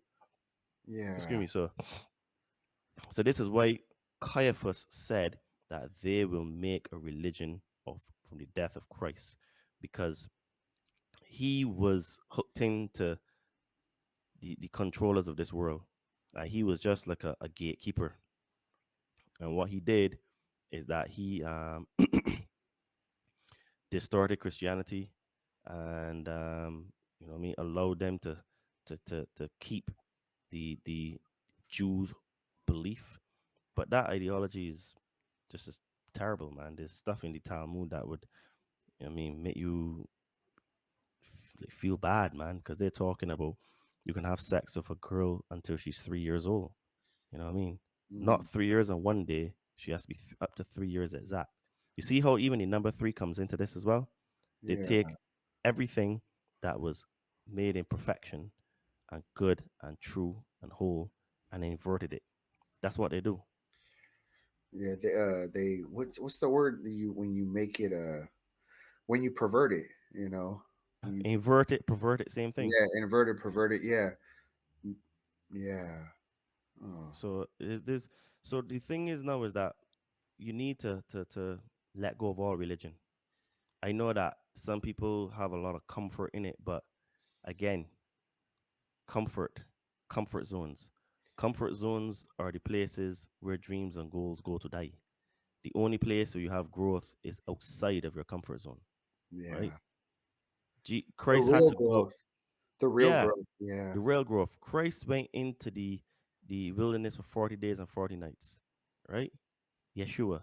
He was Yeshua the man, but when he came out of the wilderness, he was the Christ. And he was confirmed the Christ after he was baptized by John the Baptist. This is where it said that the Spirit descended onto him like a dove. Some Mm. translations say that the Spirit came from him, ascended from him. Some say descended to him. So it doesn't really matter. But you know what I mean? It was like a dove, right? And that was where he was confirmed the Christ. So Yeshua the man became the Christ. And the Christ is a spiritual office. It is just like Sleepy Joe is the president of the United States, but he's also still Sleepy Joe. So while he's in office, he is Sleepy Joe, but his title is the president of the United States because that's his Mm. governmental title. It's the same thing in terms of consciousness and spirituality. You become the Christ, and all of us become the Christ, right? So I'll read something here for you that um, to confirm what I just said, right? Because Christ is not to be worshipped. He is, you need to become the Christ. And Christ never said he was actual God. He always used to say he was the Son of Man, right? So Mm. listen to this. This is called the high priestly prayer. And Christ always says that without the Father he is nothing, and that because the Father is in him is why he can do all these things, or he's in the Father, which is basically the same. So this is called the high priestly prayer, and is in John. I can't remember which one, which John. But if you type for the high priestly prayer, you will find it. And it starts from 17, verse 17. He says, "Sanctify them in the truth. Your word is truth. As you sent me into the world, so I have sent them into the world. Them meaning us. And for their sake I consecrate myself, that they also be sanctified in truth. I do not ask for these things, but only also for those who believe in me through their word, because the word casts spells, that they, us, be all be one, just as you, Father, are in me, and I am in you, that they also be in us." So he's saying that he wants us to be one with them, so that the world may believe that you have sent me. The glory that you have given me, I have given to them. He's giving it to us. That they, us, may be one even as we are one. I in them and you in me, that they may be perfectly one. So that the world may know that you have sent me and love them as you loved me. Now, which part of that do people don't understand that we merge, we become the Christ, we go into the Father comes into us, and he's just like a big brother. So he's saying that I want me and you, Father, to merge with them. He said it 3 times in slightly different ways, right? So this Yeah. is why there's only one consciousness, right? I am in you, you are in me, so that we can be with them, so that they be one with us. I mean, Yeah. this is what And I'm saying. yeah, and like to like get to these points, that's like where that's like the process of becoming anointed. You know what I mean? And then you see, and it's kind of like a I guess the word that comes to my mind is kind of like a blessing or something. Like once you realize, I guess once the blessing happens, or once you get blessed, and then I guess that's like the journey that like we're in here. You know. Well, Yeah. yeah, this is the thing. Is to be able to understand these things, you absolutely have to forget everything that you know, right? And the thing is that a lot of people will read the exact same things that I say, but wouldn't understand it because they don't have the discernment. And truth isn't, knowledge isn't taught, knowledge is granted. And truth isn't learnt, truth is realized, right? You can never learn truth. You always have to realize it. And you can read as many books as you like, but you will never understand. I've given people the Emerald Tablet of Thoth as an audiobook to listen, and a lot of 9 times out of 10, most people come back and tell me I didn't understand it. Oh Right? wow. Yes, Yeah. It I read it. takes a ear, I guess, huh? Damn, You're it's a you're trip, dude. granted. You're Yeah. granted knowledge. The discernment is what you're granted. Right? This is what a lot of people don't realize. This makes sense, man, because it's like that's why I kind of minimize any of these kind of topics that I talk out here, like in my regular, like kind of regular life, right? Because it's like you like there's like a unrelatableness, so like it's a trip. It's a trip. It kind of makes you think, like, yeah, like this is I guess it's kind of what the what's that phrase, who those have the ears to hear, you know what I mean? Like it's Yeah, really those with ears to hear, eyes to see. yeah, I guess that thing comes because it's like yeah, because like we've been doing like our versions of work, and that's how we're able to get to these points, and it helps us out, you know what I Yeah, mean? So that's the I guess that's the important thing, I mean, we're not all on the same uh like path, we're all the same one, but it doesn't necessarily mean that the exact path is the same, you know what I mean? So, and that's all right. there's one part of the path that's exactly the same, and that the path is up. And the higher Mm, we get, the more difficult it becomes. That yeah, is common between all paths. There's yeah, only one path, and that's up. Some that's the paths may common have, denominator. yeah, yeah. Some paths may have waterfalls. Some paths may have deserts. Some paths may have lots of vegetation. Some paths may be full of ice, but they're all up. And as you get higher up, it gets more and more difficult. Yeah, I yeah, used to be like you yeah, and shy away from conversations as well, but no, I don't care anymore because if you're going to be my friend or I'm going to date you or you're going to be in my circle, not that you have to agree with everything, but you need to be open minded and yeah, you need to be willing to go and, if I say something, go and read the book, come back and challenge me. Then we can have a conversation, yeah. right? See, that's a good approach because it's like a opening. It's like you're inviting in an open way. You know what I mean? And then if they want to take the opening, yeah, that's probably why I don't really have like really that many friends like in my regular life. You know what I Dude, mean? it's hard. It's hard. Yeah, Even look, I'll be honest with you, right? From now that I understand these things have become more difficult for me. But as I just said, the higher up you get, the more difficult it becomes. And this is yeah, where I'm at now because I do feel like if I have certain talents and I'm able to piece together these stories in a way that I don't see many other people doing. I have not seen anybody online that talks the exact way that I do and mix things the way I do, just like me. And I say that to say to everyone that everyone has their place. Everyone has a job to do. We all need each other and we all need to pick up our cross, die to ourselves, die to this world, and work together so that we can usher in the world that we want. Because right now, humanity is under attack mentally, spiritually, psychologically, economically, and soon metaphysically. yeah, All these allies and illies are coming to place. And we have two choices. We can either live in love or fear. But to live in love, you need to remove your fears. And to do that, you need to heal yourself of your fears and traumas. And if you don't heal yourself of your fears and traumas, you will never be able to allow the light to come in because light is energy.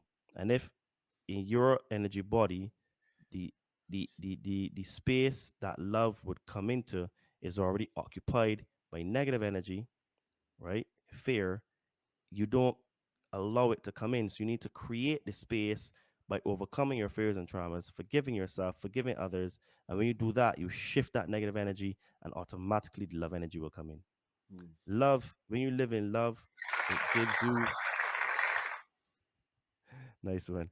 When you live in love, it gives you the ability to have belief in yourself, to be strong, to be powerful, to not fear death, to stand up for what is right, to stand up and hold your ground against what these people are trying to do to us.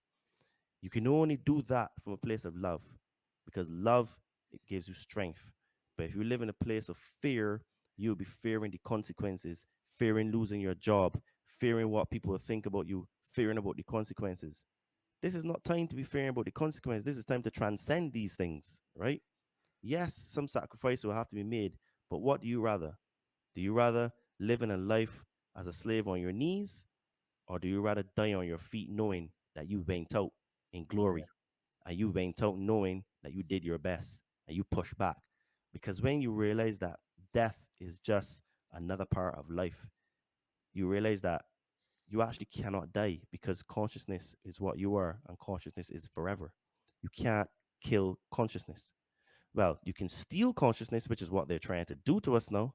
But that's a tangent that will take me off the point Yeah. here now. Yeah. But you when you realize that you are immortal, you cannot die because your consciousness, you don't fear death anymore, and you realize, what would you rather do? Would you rather, for those that have family, if your kids grow up and say, "Oh, my daddy was just soft. My daddy, he didn't stand up. He didn't He fight for just said anything. yes to He everything they just were said saying. yes. Yep, said yes to everything, and now this is why I'm a slave." Yeah. Or do you rather your son and daughter grow up and says, "My dad died to help me to live the life that I have now. He had principles and morals," and they tell their children, "Your grandfather was a great man. He stood up. He He for stood what for he believed something. in. He Yeah. stood for something." And you Yeah. know what you will be? You will be immortal, because your legend will live on, right? Yeah. Your legend, like Yeah. Buddha, his legend lived on, right? So this is what people have to understand. What you're gonna do? You're gonna, because they're trying to bring in. I can drop some intel here, and a lot of people don't really know. So I think that they're going to bring another pandemic next year. And the reason why I say that is, in 2019, they had Event 201, which was held by Bill Gates. They just had another event, I think it was in November, for an even more deadly virus that targets children, and that is worse than the last one. Mm. So in 2019, October, the pandemic really kicked off in January. So they had another event simulating the exact same thing, excuse me, in November. And you don't realize that Justin Castro, or Justin Trudeau, because he's really Fidel Castro's son, illegitimate son, he been in public wearing these stupid masks that have a little plastic thing that you can see their face, their mouth. Hmm. Mayor Eric Adams is trying to bring back in masks and all kind of stuff like that. People, they're not going to stop, you know. I am calling it. Next year is likely that we will have another pandemic, and they can try to get us to take more jabs, because Israel is probably on number 6. You know what I mean? Wow. Yeah, Sheesh. and it's not going away. And at the same time, what they're going to do is they're going to come for our money, because they're going to try to crash the system, and they want to bring in these central bank digital currencies, which will you will have no freedom at all. Could they be linked to your bank account, Yeah. your social credit score, who you talk to online, your Yeah. doctor's driver's license, passport number? Everything is gonna be all in one. So if you think what you things I'm talking about are fanciful, then you need to go and actually study some history and see. Because they tell us, they tell us everything. It is called the Hegelian dialect. Is the revelation of the method. They tell Yeah. us the truth, confuse us with the lies, and then they can come and say at the end of time, everything is being judged. Well, you see, we told them, but they just believed the lie. So Todd, you were too stupid to be stupid. You didn't see that we told you the truth, but you Yeah. chose to believe the lie, and that is what they're going to use to try to escape the karma of what they're doing to us, because we're Yeah. It's like volunteering it. yeah. It's We're kind of like acquiescing. a cosmic, like a cosmic legal out. Like if you Correct. can't do that, it's like for the cosmic karma or whatever, then it's like Yes, yes, cosmic karma. kind of like a legal out or something like that. Yeah, yes, yes. And we're acquiescing. And the more we acquiesce, the more this will continue. You can't acquiesce your way out of tyranny, right? Yeah. You either stand up and fight and die, or you become a slave on your knees. Yeah, That's and the choice that we have now.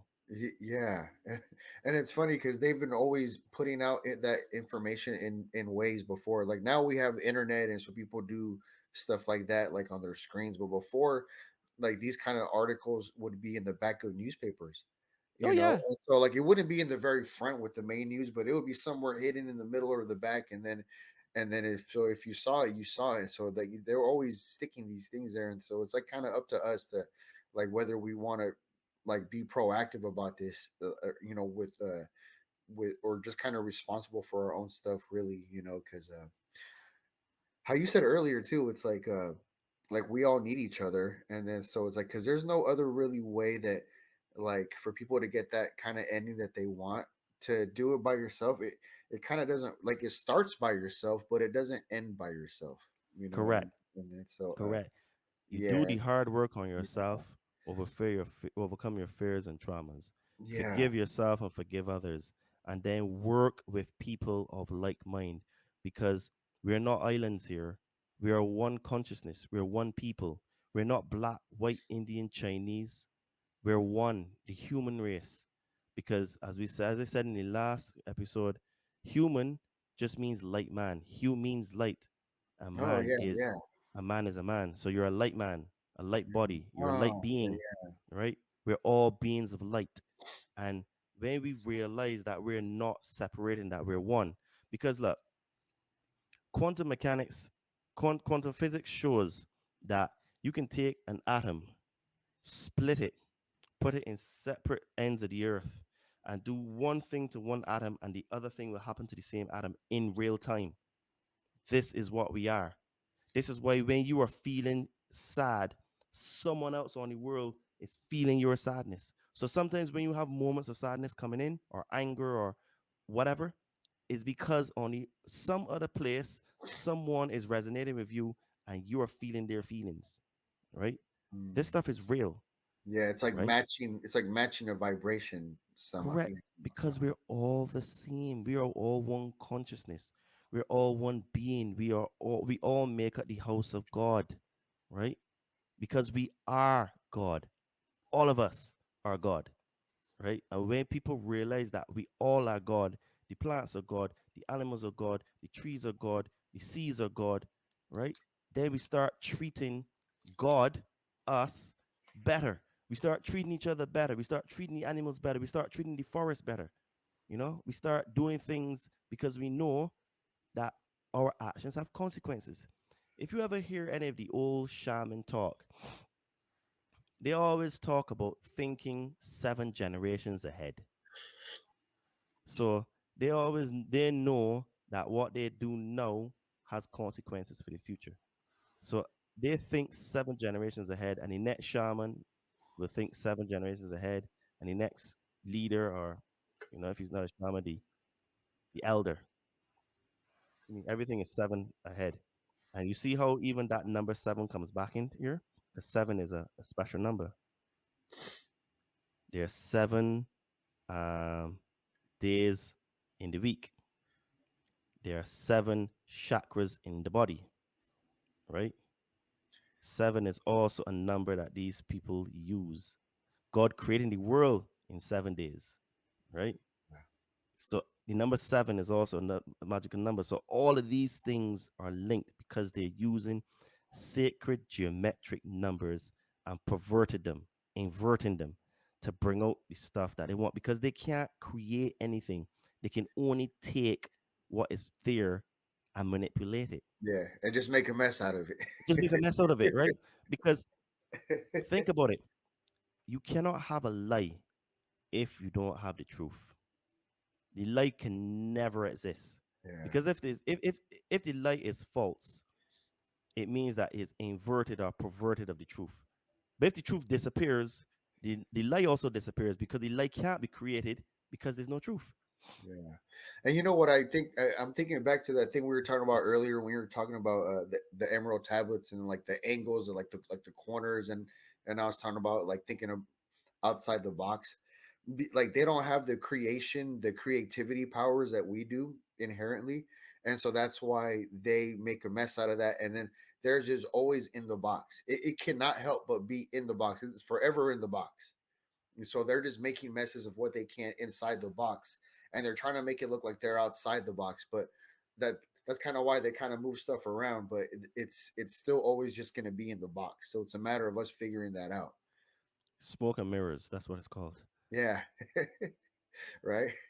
The mirror Yeah. here. Oh, it's back there, and then the smoke, and oh, it's not here. Yeah, Yeah, man. It's so I hope that people today understand that there's a lot of hard work we need to do on ourselves. And everything that is happening in the world now is as a consequence of our thoughts and beliefs. Everything. yeah, Everything in the world is thought. And when we start to realize that thoughts are very, very powerful because thoughts are things, then we will start to realize that we need to be careful of what we think because thoughts become real when they're clothed in feelings. And mm, when, yep, this comes out of the Saint Germain book, the I Am Discourse. Thoughts only become real when they're clothed in feelings.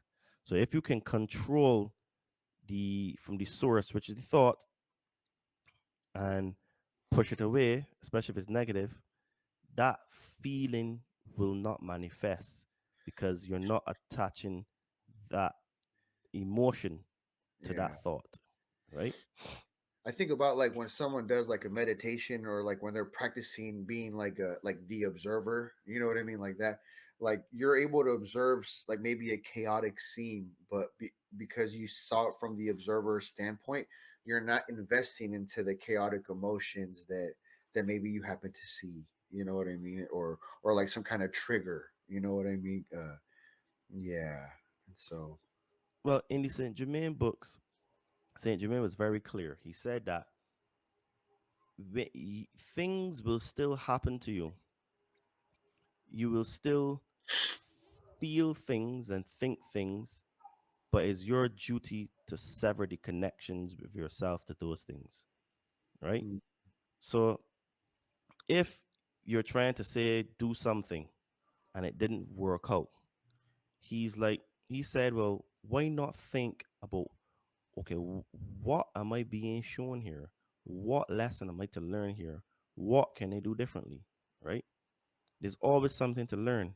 And that way, that's one of the processes that you can use on the steps to, like you said, you be like in the observer now, where you're looking at it from a step back and you'll be like, okay, well, that thing didn't go how I wanted to go. So okay, and what can I do? What can I learn? What can I change? What could I have done differently? Right? And you're looking at it now from the observer, and you're like, okay, well, this is what I was supposed to learn. So if you have a similar situation, knowledge from the past failure would help you to overcome this situation. So this is what it's about.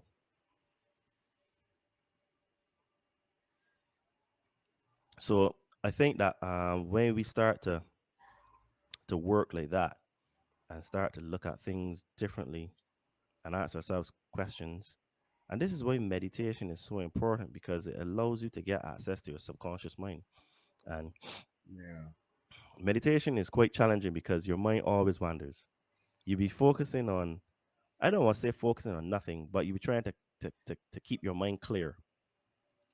Then you always think of some bullshit that you oh shit, I gotta do this and then like, hold on a minute, I'm supposed to be meditating here and I'm thinking about chores. I got to do You gotta laundry. bring Hey, yourself I back. got to dry the clothes now.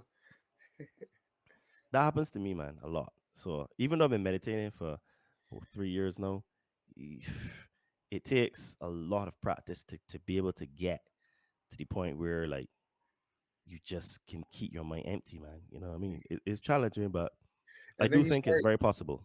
yeah, yeah, and then you start going back and forth with yourself, like, "Hey, you stop it already!" And you kind of start talking to yourself, kind of like a schizo, for a minute, and then it's like something that that I end up trying to do is like you just have to be really gentle on yourself. Like you have to tell yourself because like okay, this is probably gonna happen. Like because sometimes I'm kind of harsh on myself. So I'm like, okay, let me be prepared to be gentle with myself. Like that was actually something that I had. Well, it wasn't the word gentle. It was more like merciful. That was something that I had today in my head. It was like just like a main theme in my head or something like that. And I was like, mercy, huh? Like, and then like when you were talking about earlier, like the stuff how like like we all kind of need each other, and but we all have our own authentic thing that we do that you know what I mean. And it's like the only way that like a lot of people, okay, like they'll do it on their own, like we'll start it, but if we don't have like mercy and stuff like that or aren't merciful, we won't want to do it for each other. Like we won't want to be there for each other, so that's kind of like a factor that I With guess with like once you want to start teaming up is you definitely got to have mercy on your with side. with this is why Christ said to the Jews that my Father does not require your blood, meaning the sacrifices. He Mm, requires your mercy. Your mercy is exactly what you're talking about. Being kind, soft, forgiving yourself, right? He doesn't want your blood. He just wants your mercy. That's all the Father wants. Your mercy. yeah, it goes a long it goes a long way, and that's why like the planets, like Jupiter, they have that role that they play like that, and then they end up getting they're known for getting like huge rewards. You know what I mean? Kind of like the Wheel of Fortune card in the tarot. It's like based off Jupiter, and it's kind of like signifying that you're going to get paid off, like a big reward type of thing. And Ah, okay, that's interesting. yeah, Pretty good, man. So, you know, I think that I think we've really laid out a bit of a roadmap for people here because um there's so much that I could go into more detail. But one I would say is that one, we need to put away everything we think we've known. That's the only way. This is why Christ said that you can't put new wine into old wine skins. yeah, You need to have new wine skins to put in new wine, and new wine is like the truth, the new truth. So you need to put everything. You need to empty your cup of yeah. everything you That think you know is true to yeah, be able that's to where like accept new paradigms. things. Yeah, like that's where like paradigms get shattered. You know what I mean? And then it could be like sometimes it could be like a little bit like heartbreaking. Like I've had my moments of these even recently, and then always in the past where my ways of thinking end up getting crushed. Like, oh, you thought it was this? No, it's not that at all. And then so like I have to like at first like you have to like lick your wounds because like your pride kind of got hurt a little bit, and then so through time I've learned to like I've been getting good at like dropping my that aspect of pride, because I end up getting like my paradigms end up getting shattered. So I'm like I have to like just like pick up and start all over, but that's like a good thing because I think here you have to keep on doing that because you like meet new people and you learn new information, and the shit kind of doesn't end like at least here it doesn't seem to end, so I'm okay with that because I end up getting in like enhanced in a way. I end up feeling better about myself, and I feel like my life gets better, and I feel better about myself, and I feel stronger like at the end of these things. Like even though at first it kind of like it might have like beat me up a little bit, but like when I finally come back from it all, or like rise from the ashes or something like that, then I end up feeling like a stronger person. So Well, all adversary, no, adversity, sorry. All adversity, when you get through it, it makes you stronger, wiser, faster, and you get more belief in yourselves. So it seems to be inevitable and part of the path to, being born again. Like this is what Christ said to one of the guys. I can't remember who it was. It was Lazarus. I can't remember who it was. He said, and he said that you need to be born again as a child. And what that's that the guy that means, rose from the dead, right? He made him rise from the dead. Was that Lazarus? yes, that was Lazarus. So that's what I'm Uh-huh. saying. I can't remember who he told that to, but the guy asked him, but how can I be born again? Can I enter my mother's womb again? He's like, no, you need to be born like as a child. And children, when they're born, they're innocent. They're just pure love. There's no bias in them. They have no beef with anyone. And this is what we need to be. We need to be as like born as a child again. Be that unconditional love, non-biased, just pure innocence. And then you will start to learn all of these things because these things would, excuse me, will resonate with you because they're of a higher level of vibration, a higher level of consciousness, you know? Yeah. And this is what it means to become a child again. Because he says the only way to enter the kingdom of heaven is to be as a child. Mm. And that's what that means. Not that you have no experience as children do, but you have that child energy in you, You loving, embrace it. compassionate, kindness, etc. Yeah, it's like where you embrace like your inner child. You know what I mean? Because I remember, especially me, like say like in my late teenager years, I think, and then my early 20s. It's almost like I stuffed that down because even as a kid, I think I didn't. Well, yeah, no, for sure. As a kid, I didn't let myself grow up like be a kid, and then especially and then when I started turning into a young adult, I did it even more, and I realized I'm like, oh my god, there's something really wrong with me. It's because it's like you took things just like way too serious, like things that you shouldn't be taking so serious, and then so now I feel a lot better. Like now I can like laugh with myself like as a kid and like goof off and be goofy and silly and then so I'm like, oh, like we're this has been here the whole time, you know, but it's because I wasn't embracing it. And then being like that, you won't be open to like new stuff.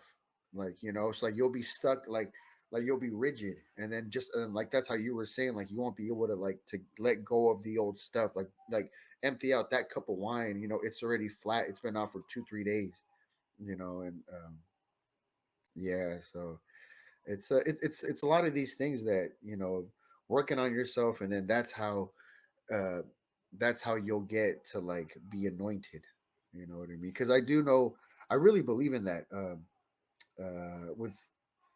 With my experience with like Christos or like that type of thing, it's like I felt it's like saying that we're all one and saying like that there's no separation. Like, okay, like I've said that before, but then I've had for sure moments where I literally felt, I literally felt like there was literally just only one. And then even when I talked, like I would like I was talking to myself. I remember one time in a car and like kind of joking with myself, and I felt like with the tone of my voice or something, I was like, I feel like I'm like the only one here, but that's because the vibration of what I was resonating at was at the common denominator of the one creation. And then it felt like I was connected to the wholeness of the one creation. Like that's the best way I could describe it. And then it felt like we were just all the same one character. And then here there's like the illusion of like how you said there's like smoke and mirrors. So there's like illusions of separateness of like, you know, like you're wearing that blue shirt, I'm wearing a green, you know, sweater, like, you know, like or whatever. And then so it, but at the same time it is true, so that's why like things are funny here. Like that's why, you know, having a good sense of humor is also a part of like Jupiter, who is with like all of the mercy and then all the and all like the kind of getting these like rewards and all that stuff, you know. Yeah, absolutely. You know, it's again, it's just a matter then of we have to treat ourselves kindly so that we can treat others kindly. We can't you can't give someone something that you don't already have. So this is why when you treat yourself with love, you can love someone else. You know, when you do that, you realize then that hold on a minute, there's actually no separation. Because if I treat you well, in fact, I'm treating myself well. And by treating myself well, it means Yeah, that I can treat you well even more. So it all yeah, starts with you. So if you yeah. treat yourself well, you talk to yourself well, you care for yourself well, it means that you can do these things for other people. Those Because the are That's like a cheat code, like what with what you just literally broke down right there. that's like a cheat code to like forgiveness and like mercy and stuff like that, because you realize that like on some level of form, like on some level, I just say on some level, that it's actually you, like you're doing it to yourself. And that's why Jesus, how we were saying earlier, was telling people like, oh well, you believe in it because it's the, and how healers end up realizing, no, it's as far as they want to go because they're doing it to themselves. And or some people who are already blocked off, like they're not going to get anything out of it because that's how they already came blocked off.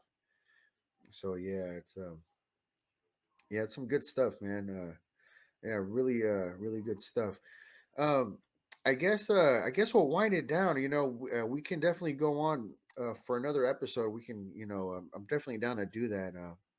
And then Sure. even and then later on, whenever you want to, I want to talk about like physical fitness stuff. I want to start expanding my shows and get people who live that life of like working out, where working out is a huge component to their life, and whatever kind of workout it is, because I know Sure. there's so many different types of fitness and wellness and all that stuff. And so yeah, and you have really good shit on that too. So yeah, so that'd be something that later on for sure, I'd like to I like to mix it up with that, man. Sure. That's no problem. Cool, cool. Um, yeah, I guess before we go, if you want to tell people again, like about your socials and like then like the services you provide a little bit, if you want to kind of inform them on that. Okay, sure. Thanks for that. So I am an online fitness trainer. I help spiritually inclined people burn fat and build muscle. And what I do is that I look at the the person and the body as more holistic. So yes, I do teach you how to eat and how to train and how to get into shape, but I also teach you some cool stuff like I will show you some books to read, meditations, helping to create new habits, overcoming your fears and traumas, and overall looking at the spiritual side of the person, because we are a mind body spirit complex, which means that, again, as I was saying, and there's another trinity, right? So we are mind. So we have the mind of God. We have this physical body, and we're also spirit. And you need to take care of all three parts of yourself, because you are like a stool with three legs. And if you take away one leg, Mm. your stool will fall, right? Right. So what that means is that I try to look at all three parts of the person, and to help you to improve in some of those areas, because fears, we know, are the biggest self saboteurs, or cause us to self sabotage, or so they're the biggest saboteurs that we are on the planet, because we are our own enemy. We are our own Satan. So I help you to overcome these fears and traumas that you have, get you in the best shape of your life. You know what I mean? Creating new possibilities, living your best life. You know what I mean? Coming out of your comfort zone to do things that, yes, they may scare you, but these things give you the biggest growth. So anyone that is interested in a different type of training, a different way of approaching it, and a different structure, you can find me on Instagram. My handle is at Adriano underscore 246, or you can find me on Facebook by my name, Todd Cave, TODDCAVE, and send me a friend request, a DM, whatever. If you have any questions about anything that we spoke about today, or you're interested in, really getting in shape for 2023, because 2023 is going to be a very, very difficult year, very difficult, and you're going to have to also be in physical shape, because when the zombie apocalypse comes and people are breaking into your house for your food, you're gonna have to be able to protect yourself and your family. And being in physically good shape will give you a better chance against the zombies, because all they're gonna want is food. And food can become scarce because we can have supply shortages. We already have supply chains that are being broken. So you're gonna have to be able to learn to cook your own food. You know what I mean? Maybe even plant your own food. All these are different skills you're gonna have to learn. But if you're not willing to come out of your comfort zone by doing something like physical exercise, you're not going to want to come out of your comfort zone to do those other things. And we know that when you create new habits, we know that you create new neurons in the brain, because we know that neurons that fire together wire together. People that start to get into shape are more likely to be able to receive new truths, new information, and do things differently because they're by default they're in a higher state of vibration. Vibration, energy, frequency rule the world. They rule the universe. So, by you physically putting yourself in a better vibratory state through exercise, it means then that you give yourself a chance to be able to do other things, come out your comfort zone, be brave. All this is about putting in the love energy inside of you. And once you have that, then you can create the world that you want. So Yeah. if you interested to start a fitness journey, get in the best shape of your life, do things slightly differently, and also level up your consciousness and learn some cool new skills, learn some books and other things like that, hit me up on Instagram at Adriano underscore 246 or Todd Cave on Facebook. And let's see if I can help you and let's have a chat, because Hell yeah. No, that's really awesome. Like I've been going to different gyms here and there, for some years, and then it's like you see people train people. I've been to I've checked out like CrossFit places where people are training them there, or gyms and this and that, and then um a lot of not it's pretty much just like the A, B, and C of what to do. Okay, well, this is what you're gonna do, and then you're gonna do this many amount, but you're doing this thing where it's like you're adding so much, where it's like to change you as a whole, like to get your mind. Because a lot of the times when people are in ruts, or why they want to get help training, is because maybe there's something in the mind that didn't get that jump start, that, or when you pull some kind of lawnmower ring, and you just kind of get it going. It's like, and you have stuff that like will help ramp up people in different ways, because it's fitness is, it is at the exercises, but it's kind of like a lot more. And then it's also like the approach and like the mindset that really takes it. Like that's what really starts to like take it somewhere. And then when you get momentum and you start going, how you were saying, you end up feeling better. Like you'll be more clear through your brain. You'll get like kind of like rid of like brain fog type of stuff, and then you'll get momentum to the point where you don't want to start missing days, because if you do start missing days, you're gonna feel like kind of like cruddy, or like you're gonna like by the third day you're like, oh fuck, I gotta do something, like, or at least that's how I get now. Like that's what happens kind of once you break it in. I guess even similar to I'm kind of thinking about like say eating food, right? Back whenever organic food, when I started to eat like quote unquote organic food, I was like, oh, this is like a little bit weird. I didn't care for it that much. I was like a little younger, and then once you kind of break that in, then later on you see like, oh, wait a minute, this is way better than this now. Like now you could tell the difference. It just but before you were so used to that other way that you're like, no, I'd rather have this, the inorganic food just tastes better. Like I'm more comfortable with that. And so it's like a thing. It's like a thing to process. And then it's good that you have tools. You have different versions of tools, and I'm sure. I guess you have enough.